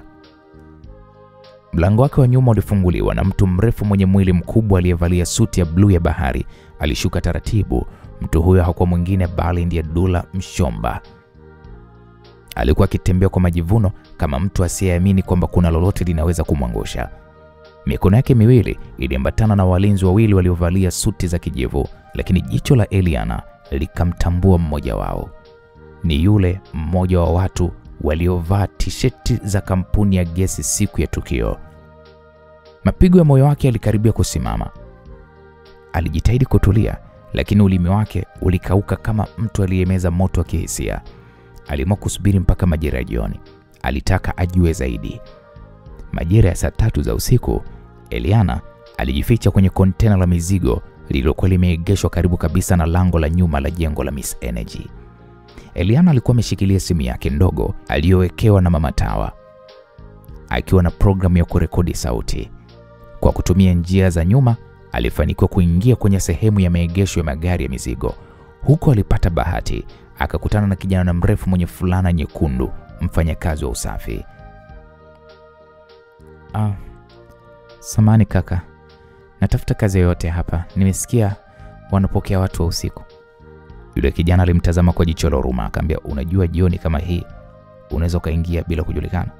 Haya, vaa hii hapa apron. Ingia kama unasaidia kusafisha ofisi ya juu, ila ndani huko usiongee na mtu yeyote. Ndani ya dakika 5 Eliana alijikuta yuko ndani ya jengo la Miss Energy, ghorofa ya pili, ambapo ofisi ya Mshomba ilipokuwepo. Alipita polepole kwenye korido pembeni, na kwa bahati njema mlango wa ofisi ulikuwa wazi kidogo. Alisogea na kuweka simu yake chini ya sofa lililokuwa lipo karibu na mlango, ikiwa inarekodi kila sauti ndani. Ndani aliwasikia watu wakizungumza kwa sauti ya chini. Alisogeza sura, akamwona Dula Mshomba akiongea. Nilisema wazi kabisa, endapo rais hatafuta hiyo kodi, basi mgahawa wa mkwe wake utalipuliwa tu. Yeye si alifikiri kwamba sisi ni watoto wa shule, ya kwamba anaweza kutuendesha vile anavyojisikia. Sasa hii ndo dawa yake, na huu ni mwanzo tu. Kama asipofanya tunavyotaka, tutakuwa malaika wake wa kifo. Naam, lakini Eliana alikuwa pale, na ndipo akamsikia mtu mmoja kidakia kwa kusema, hilo sio tatizo kwetu. Kwanza tunatakiwa kufurahia kwa sababu kitendo cha Eliana kuonekana kwenye kamera akimsukuma yule msichana mwingine, hiyo imetufaa sana sisi. Polisi watapoteza muda wakiwa wanamsaka yeye Eliana badala ya kujua chanzo halisi ni nini. Kwa hiyo mchezo umeenda kama tulivyopanga. Hapo Eliana aliziba mdomo kwa mkono wake mara baada ya kuyasikia hayo mazungumzo. Machozi yalimtoka bila kupenda. Kumbe walikuwa wanajua, walimgeuza yeye kuwa chambo. Moto ule kwenye mgawa kumbe haikuwa ajali, ni mipango iliyopangwa. Ulikuwa ni ujumbe unatumwa wa kisiasa. Wakati uko hapo, Eliana alisikia kitu kingine kilichomshangaza zaidi. Bosi, vipi kuhusu barua aloiacha mamake Eliana? Kama Eliana akiipata, mambo yatakuwa mabaya. Mshomba alimtazama msaidizi wake na kisha akasema, hiyo barua ilipaswa kuharibiwa. Hakuna anayepaswa kujua kuwa mama yake Eliana alikuwa miongoni mwetu kabla hajabadilika upande. Eliana alishtuka. Kumbe mama yake pia alikuwa anashirikiana na hawa watu. Eliana alihisi dunia ikimzunguka. Mama yake alikuwa timu ya hawa watu waharifu. Aliwahi kuwa miongoni mwao. Alikuwa sehemu ya mpango wao. Hii ilimchanganya sana. Yaani mama yake kuhusishwa na wale watu. Hiki kitu kilimvuruga Eliana. Hakuwa tayari kabisa kuamini hilo. Ndani ya dakika 5 alichukua simu yake, akatokomea kwa haraka kabla hajaweza kumgundua. Akaendesha pikipiki yake moja kwa moja mpaka sehemu ya msitu ulioko karibu na Kimbiji. Usiku huo Eliana, kwa mwanga wa mwezi, Eliana alifungua kijikasha cha mbao alichokuwa ameachiwa na Mama Tawa. Ndani ya kile kikasha kulikuwa kuna picha ya mwanamke tofauti kabisa na mama yake mzazi. Tofauti kabisa na mama yake mzazi ambaye amemwacha Ikulu. Picha hiyo ilimwonyesha mwanamke huyo akiwa amevalia sare za kijeshi, amesimama pamoja na watu 4. Mmoja wao akiwa ni Gilbert Mroso. Huyu ni mwanasheria maarufu na mpinzani mkuu wa sasa wa baba yake. Kulikuwa pia kuna barua iliyoandikwa kwa mkono. barua ambayo ilizidi kumvuruga kichwa Eliana mara baada ya kuisoma. Barua hiyo iliandikwa: mwanangu Eliana, nikifa kabla hujafahamu huu ukweli, fahamu tu kuwa nilikuwa na upande wangu kabla ya kumpenda baba yako.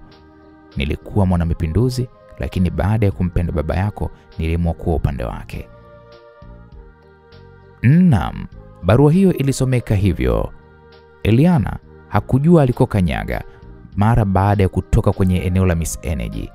Miguu yake ilikuwa ni mizito kama vile amevaa saruji kwenye viatu. Alipiga kona kuelekea barabara ya Kurasini, akapanda pikipiki yake, lakini hakujua hata anapokwenda.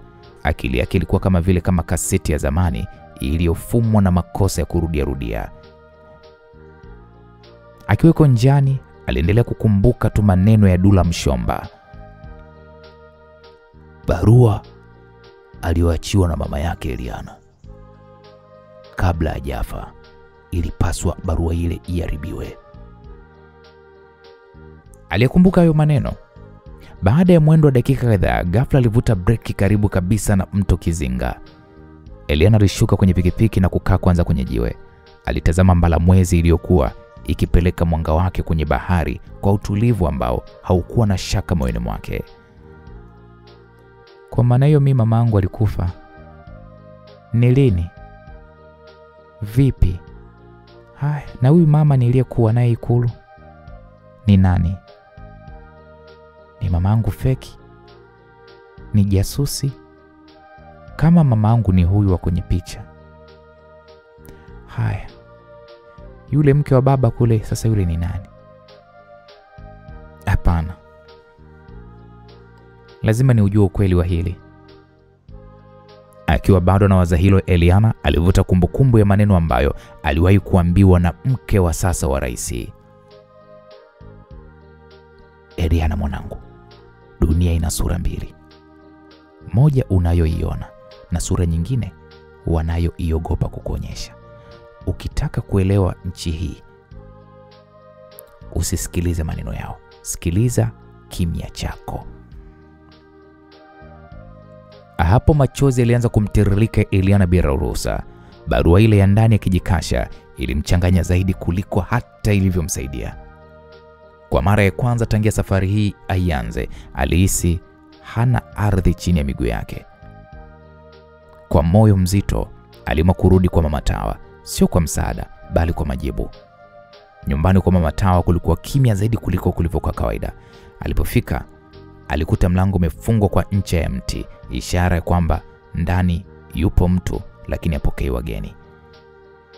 Alibisha kwa namna maalum, alama 3 za haraka kama walivyokuwa wamekubaliana. Mama Tawa alifungua mlango huku akimtazama kwa macho ya kina. Akajua moja kwa moja kuna jambo linamsumbua Eliana. Umeona jambo ambalo linataka kukuua kabla ya risasi. Mbona umekuwa wangu hivyo? Eliana aliketi na kisha akatoa ile barua pamoja na simulizi alizozisikia kutoka kwa Dula. Alimwonyesha kila kitu Mama Tawa. Mama Tawa alisikiliza kwa umakini, alafu akasema kwa sauti iliyokuwa na upole na yenye huzuni. Mwanangu, jambo hili ni kubwa sana. Sijui ukweli wa mama yako aliyefariki, na wala siwezi kuthibitisha kwamba yule aliyekulea ni wa kweli ama sio. Lakini nikikumbuka vizuri, mama yako wa sasa aliletwa nyumbani kwa baba yako kipindi hiko wewe ukiwa na miezi 4 tu. Wakati huo mama yako mzazi tayari alikuwa katoweka pale nyumbani kwa baba yako. Na kiukweli mpaka leo sijui nini kilitokea mpaka katoweka ghafla. Mimi pamoja na wafanyakazi wengine tulijulishwa kwamba mama yako alifariki kwa ajali ya ndege akiwa kwenye kazi ya kiserikali, lakini hakuna mwili uliopatikana wa mama yako. Hakuna picha za mazishi, hakuna ushahidi wa kifo, na hivyo ndivyo mambo yalivyokuwa. Kwa hiyo kwa sasa kuthibitisha kwamba yule wa Ikulu kule ndo mamako halisi nashindwa, lakini pia nashindwa kukuthibitishia kwamba mamako alifariki dunia. Eliana alipigwa na butwa. Mama Tawa alisogea karibu na kisha akamwambia, lakini kuna mtu mmoja pekee ambaye pengine huyo anaweza akawa na majibu. Yule ambaye alikuwa karibu sana na mama yako mzazi wakati wa ujana wake. Yule ambaye pia aliwahi kuwa rafiki wa karibu wa baba yako kabla mambo hayajaweza kufichuka.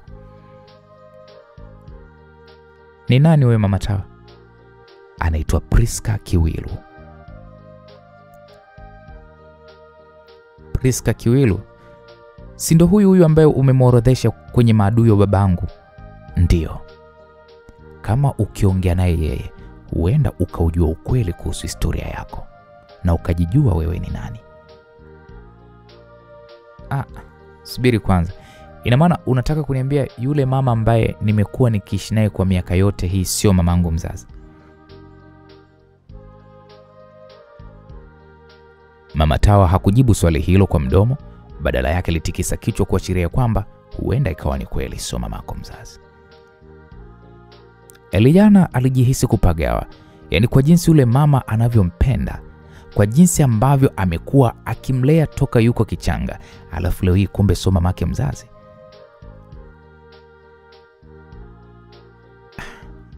Mama Tawa, ngoja kwanza. Kwa hiyo yule mama wa Ikulu si unamjua? Ndio namjua. Na mamangu unamjua? Namfahamu. Kwa ni watu wawili tofauti? Ndio. Kwa hiyo yule wa Ikulu sio mamangu? Sio mama yako ambaye mimi namjua.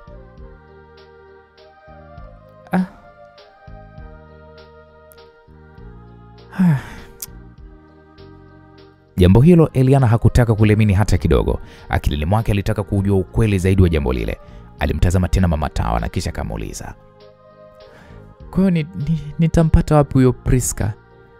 Na kwa nini unahisi kwamba anaweza kuwa anaujua ukweli halisi kuhusu mamangu mzazi? Priska aliwahi kuwa mbunge wa upinzani mwenye sauti kali kuliko bomu. Aliondolewa kwenye siasa kwa skendo ya kisiasa ya kutengenezwa. Tangu hapo aliishi maisha ya upweke, lakini bado akivuta nyuzi nyuma ya pazia, akiwa na mtandao mkubwa wa watu wake. Hii ilijenga chuki kubwa kati yake na baba yako, lakini pia niliwahi kusikia kuwa alikuwa anamtaka baba yako kimahusiano, lakini hiyo ni zamani sana, enzi hizo wakiwa vijana. Na ndio maana nakwambia, kama ukimpata huyu Priska, huenda ukapata taarifa mpya kuhusu mama yako.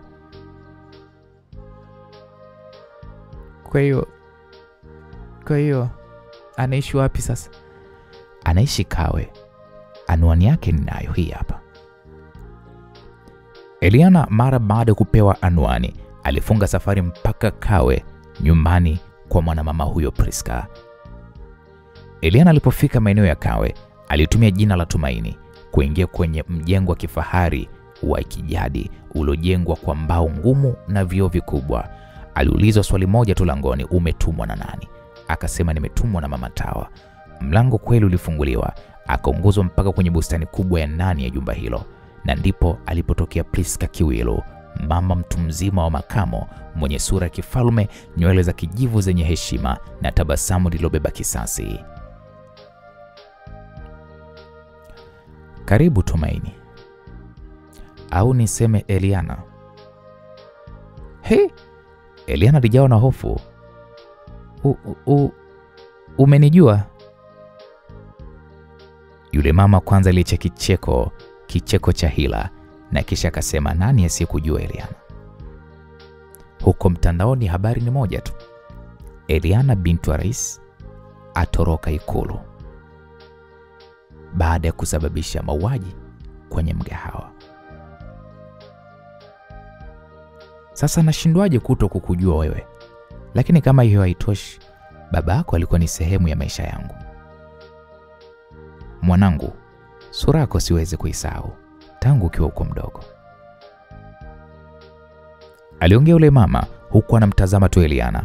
Wakati huo Eliana alikuwa anamtazama yule mama kwa uso wa tahadhari, maana hapo awali alishaambiwa na Mama Tawa kwamba huyu Priska Kiwilu ni miongoni mwa maadui wa baba yako. Sasa wakiwa bado wanatazamana, Priska aligeuka na kisha akasema kwa sauti ya kutisha, naweza kujua nini kimekuleta hapa? Kwa maana kwamba mimi sina maelewano mazuri na baba yako. Au umekuja kufanya ujasusi kwa niaba ya serikali babako, si ndio? Unafikiri hatujui kwamba umetoroka Ikulu? Au unafikiri kwamba sisi ni wajinga?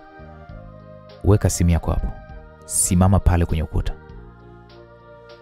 Wanaume wawili waliovalia nguo nyeusi walijitokeza ghafla kutoka nyuma ya ua, wakamfunga mikono yake pingu, wakamkamata. Eliana alilia kwa hasira.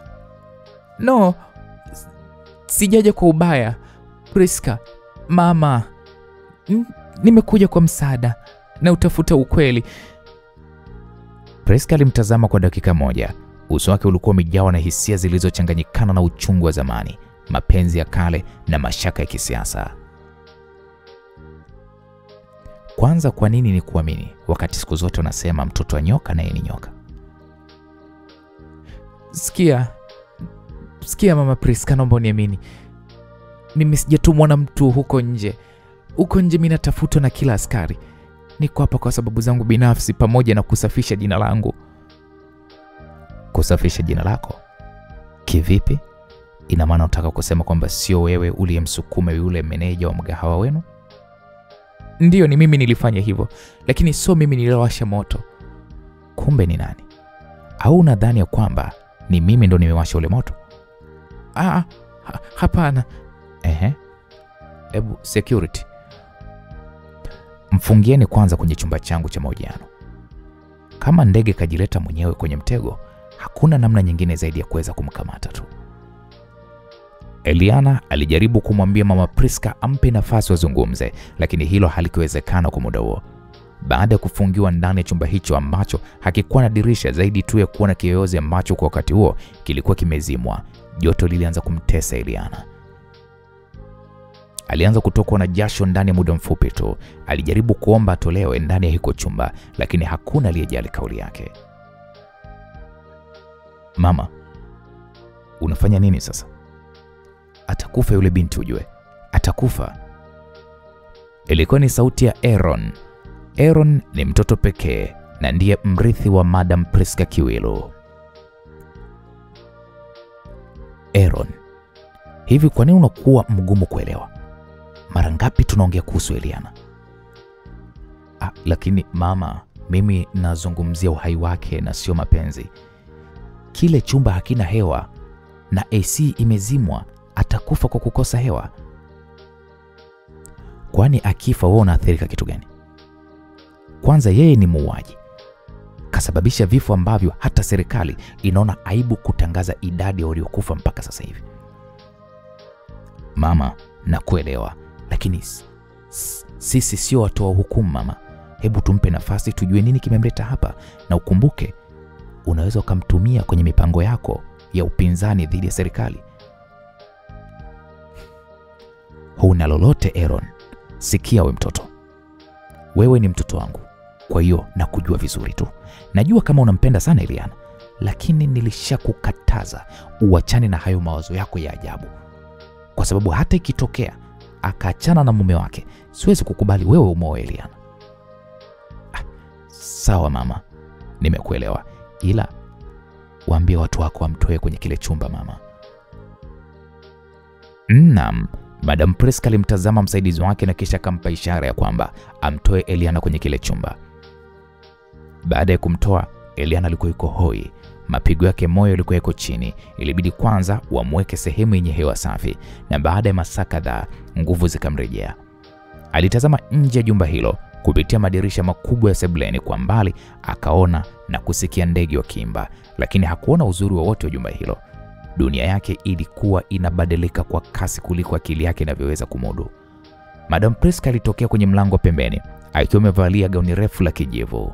Macho yake yalionekana kuchoka, si kwa usingizi bali kwa kumbukumbu ndefu. Kijana wangu Aaron ameokoa maisha yako. Ametaka nikupe nafasi ya kunieleza kilichokuleta hapa. Naomba uniambie sasa na kusikiliza.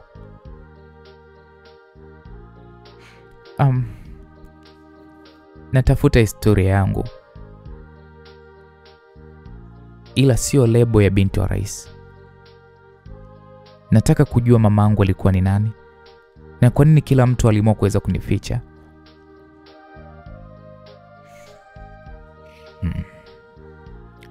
Unajua Eliana, ulimwengu huu wa siasa ni uwanja wa damu.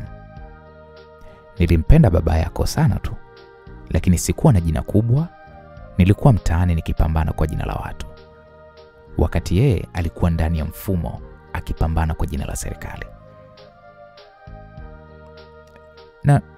Na mamangu mzazi je? Nini kilitokea kwake? Hapo mwanamama Priska alisisimka kidogo, alivuta pumzi ndefu na kisha akasema, mama yako alikuwa ni mmoja wetu.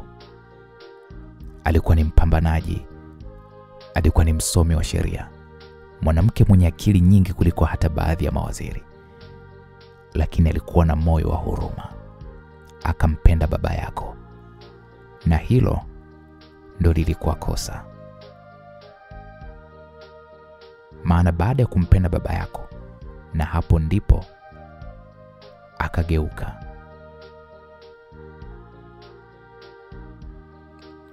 Kwa hiyo mamangu akamuita msaliti? Walimuita zaidi ya hivyo. Alipoamua kumfuata baba yako, alitoweka kutoka kwenye uso wa upinzani. Baadhi yetu tulizani aliuawa, wengine tulisema alitoroshwa, lakini hakuna aliweza kuthibitisha hilo mpaka leo. Kwa hiyo ulijua kuwa yuko hai? Nilikuwa na mashaka tu. Niliona baadhi ya alama. Niliona sura yako mwaka mmoja baada ya kuzaliwa. Nilijua huo ni uso wa Eva. Eva ndo jina la mamangu? Ndiyo. Mamako aliitwa Eva Madinda,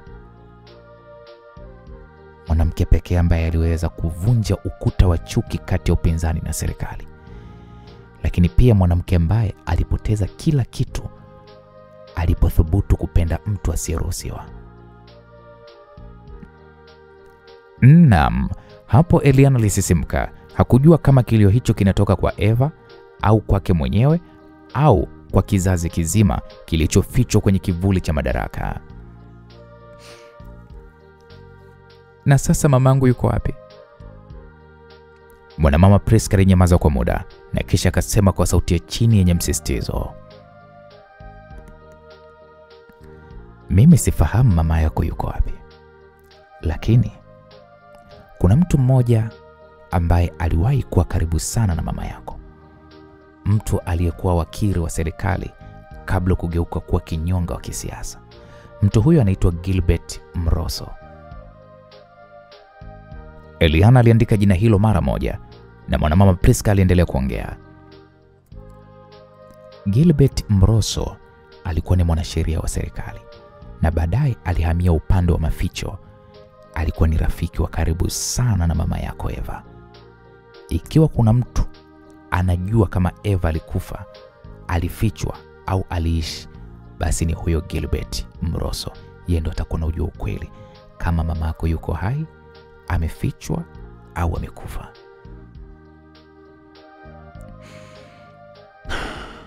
Eliana alinyanyuka taratibu na kisha akasimama mbele mwanamama huyu Priska. Asante kwa kuniambia haya. Nitalitafuta jina hilo mpaka nimpate. Na kama mamangu yuko hai, nitampata. Na kama hayupo, basi nitajua ukweli wake. Mwanamama Priska alimwangalia kwa macho ya mama aliyewahi kupoteza kila kitu na kisha akamwambia, Eliana, nikikwambia jambo hutalichukulia kama dhiaka? Eliana alitikisa kichwa kuashiria kukubali. Priska alinyanyuka akamshika Eliana mabegani mwake. Ulipokuja hapa nyumbani kwangu, nilikuona kama silaha, lakini sasa nakutazama kama picha ya zamani iliyorudi na macho ya sasa. Eliana, wewe sio mtoto wa serikali. Wewe ni binti wa historia.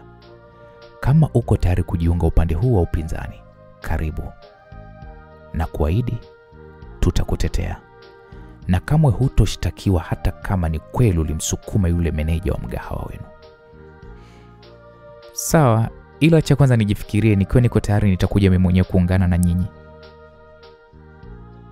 Naam, mara baada ya mazungumzo hayo, Aaron alimpa Eliana simu ya mkononi yenye track na laini isiyojulikana.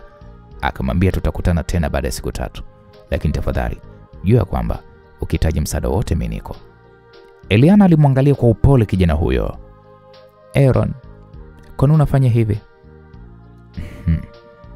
Kwa sababu moyo wangu haukuwa na nafasi ya kusema. Lakini sasa nimeamua usikie kabla hujakatika kwa ukimya. Hapo walitazamana kwa sekunde kadhaa.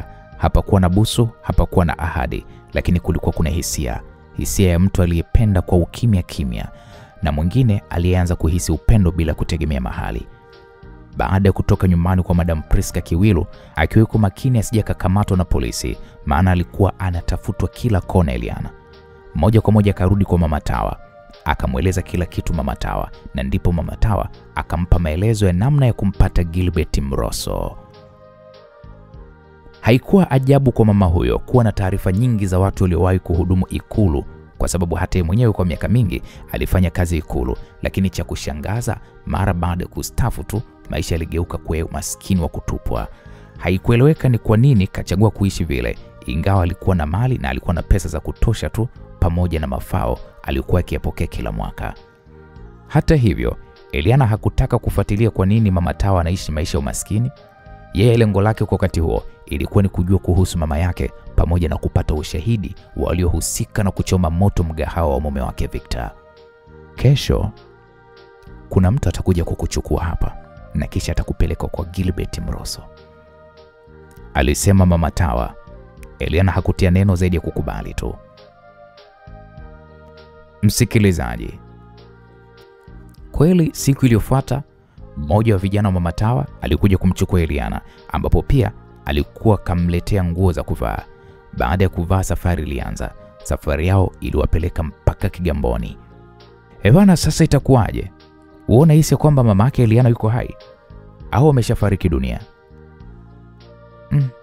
Na vipi kuhusu Eliana? Atakubali kuungana na upinzani? Mimi sijui. Hebu ngoje tuone katika sehemu ya 26 mambo yatakuwa vipi. Mimi naitwa Uncle J, asante sana kwa timu yako. Bwana, tukutane katika sehemu inayofuata. Bye bye kwa sasa.